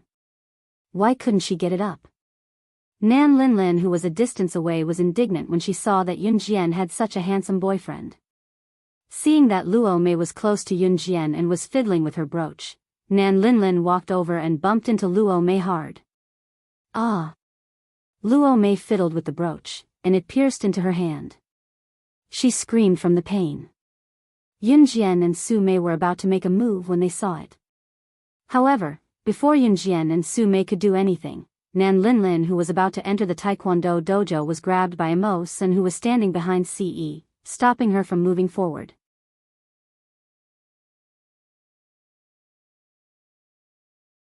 Chapter 1641. If a person were to stand up for someone of the opposite sex whom they had never met, then this person might just be mentally unstable and suddenly wanted to avenge the other party. Mo-sen, who stood behind Ce, saw from the best position that Nan Linlin saw Luo Mei fiddling with the brooch on the number tag and purposely bumped into her, causing Luo Mei's hand to stab the brooch hard. Yun Jian was Luo Mei's friend, but when Mo-sen saw this scene, he instinctively rushed forward to avenge Luo Mei. The brooch wasn't deep, but it wasn't shallow either. It was bleeding. Luo Mei gritted her teeth in pain and pulled the brooch out of her hand. Nan Linlin, who was dragged to the ground by Mo-sen, wanted to say something arrogantly, but when she saw Mo-sen's murderous gaze, she was so frightened that she quickly apologized. I am sorry. I'm sorry. Nan Linlin ran away as fast as she could after apologizing. Seeing this, Mo-sen didn't chase after her. He saw Luo Mei pull the brooch out of her hand and it was bleeding profusely. Hence, he took out a few pieces of tissue paper from his pocket and walked over to Luo Mei's other hand that wasn't injured. He placed the tissue paper on Luo Mei's uninjured hand and turned to stand behind Ce without a word. Lubi stared blankly at the tissue paper that Mo-sen had placed on her hand. She widened her beautiful eyes and glanced at Mo-sen before lowering her head to look at the tissue paper in her hand. Thank you. Luo Mei thanked Mo-sen politely. Mo-sen didn't say anything. Mo-sen's appearance was also very outstanding. Although he wasn't as handsome as Shuang, he was still very handsome. If Shuang didn't have that terrifying scar on his neck, he would be the most handsome of the 4 leaders of an Hun group. Unfortunately, with such a long scar, Mo-sen was more handsome than Shuang, even though Shuang was still handsome. The finals are starting tomorrow. How about it, young man? Do you want to have a meal together? Officer Fong walked over from the side and looked at CE with a young man with a bright future look as he invited him in a friendly manner. Everyone, let's go together. I'll be the host today. Let's have a good meal at the hotel. Officer Fong called the others and said excitedly. Since Yun Jian wanted to go, CE naturally wanted to go too. Nan Lingling's plan failed and no one wanted to talk to Luo Mei. Even Officer Fong's opinion of her. Hence, no one called her when they went to the hotel for a meal. Officer Fong ordered 3 to 4 tables of food. More than 20 people gathered together and ate with relish. Tomorrow was going to be a new battle, but before that, it was best to relax while he could. Luo Mei to see Luo Mei. Luo Berry was a little shy because Immerse had stood up for her just now. She didn't dare to raise her head. Yun Jian was holding a glass of Sprite and enjoying it. Delicacies were usually eaten slowly and in the most comfortable way. Only then could one understand the true essence of delicacies. Officer Fong came over with a glass of wine and toasted CE and Immerse senator then. He walked over to CE curiously. Seeing that CE had not let go of Yun Jian's hand, he jokingly asked CE in front of everyone. You two young people are so loving. You can't bear to let go of each other at all times. Speaking of which, how far have you two young people gone? Officer Fong raised his eyebrows and looked at CE curiously. Yun Jian's hand paused when she heard this. Then, CE suddenly said, I've done everything I should and shouldn't. This short sentence made everyone's imagination run wild. CE's level of lying had not changed at all. Yun Jian nearly spat out the Sprite in her mouth. She choked on it twice.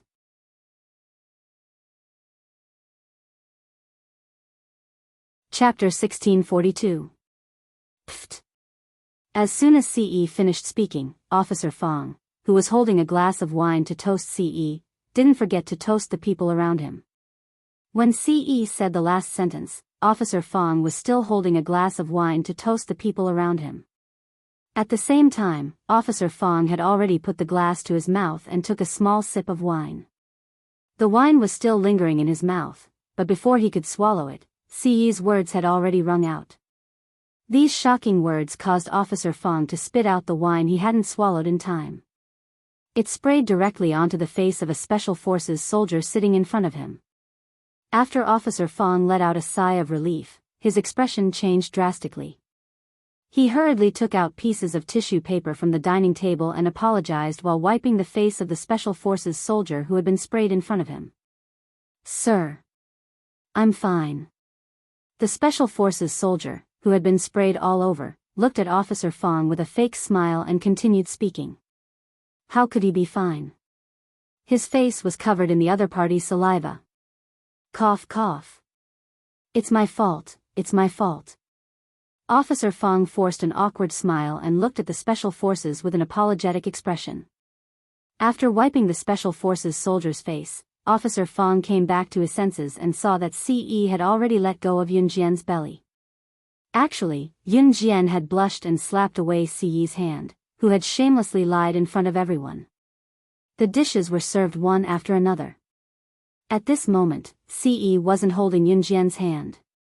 Officer Fong was a little puzzled, but he didn't ask any further. Cough. He was afraid that he would ask something strange again. The Special Forces soldiers had all undergone a physical examination before entering the selection grounds. Professionals could tell if a woman was pregnant just by touching her belly during the physical examination. Therefore, Officer Fong wasn't afraid that Yun Jian would hurt her belly and have a miscarriage during the finals. Cough cough. CE pampered Yun Jian so much.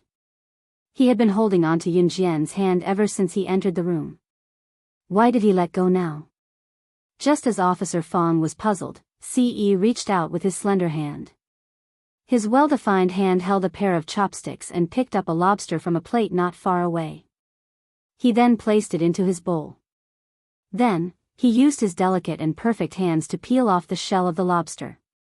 Young people these days like to eat lobsters. Lobsters live in unclean places, so it's better to eat less of them. A Special Forces soldier next to him smiled and nodded before speaking to CE. The Special Forces soldier was in his 40s and was considered old for his age. He was also very concerned about his diet and health, so he did not mean anything else when he said that to CE. Lobsters originally lived in dirty places such as smelly drains, so it was useless to eat too much of them. However, if one really liked to eat them, they could still eat them a few times. Young people these days don't know how to eat healthy food. They only care about tasty food. Old Cheng, don't try to persuade him anymore. Young people, eat well. It's best to eat and drink well first. Another Special Forces soldier next to the kind-hearted Special Forces soldier chimed in. Both of them were veteran officers who had been in the army for many years. They were strong and capable. As the two of them chatted, the topic of their conversation changed to something else. CE, on the other hand, had not said a word since the beginning. His handsome face didn't look at Yunjian. Instead, his eyes were fixed on the lobster he was peeling. Everyone around them thought that CE liked to eat lobsters. Some people liked to eat lobsters, but they were too lazy to peel them. Delicious lobsters were usually fried with oil.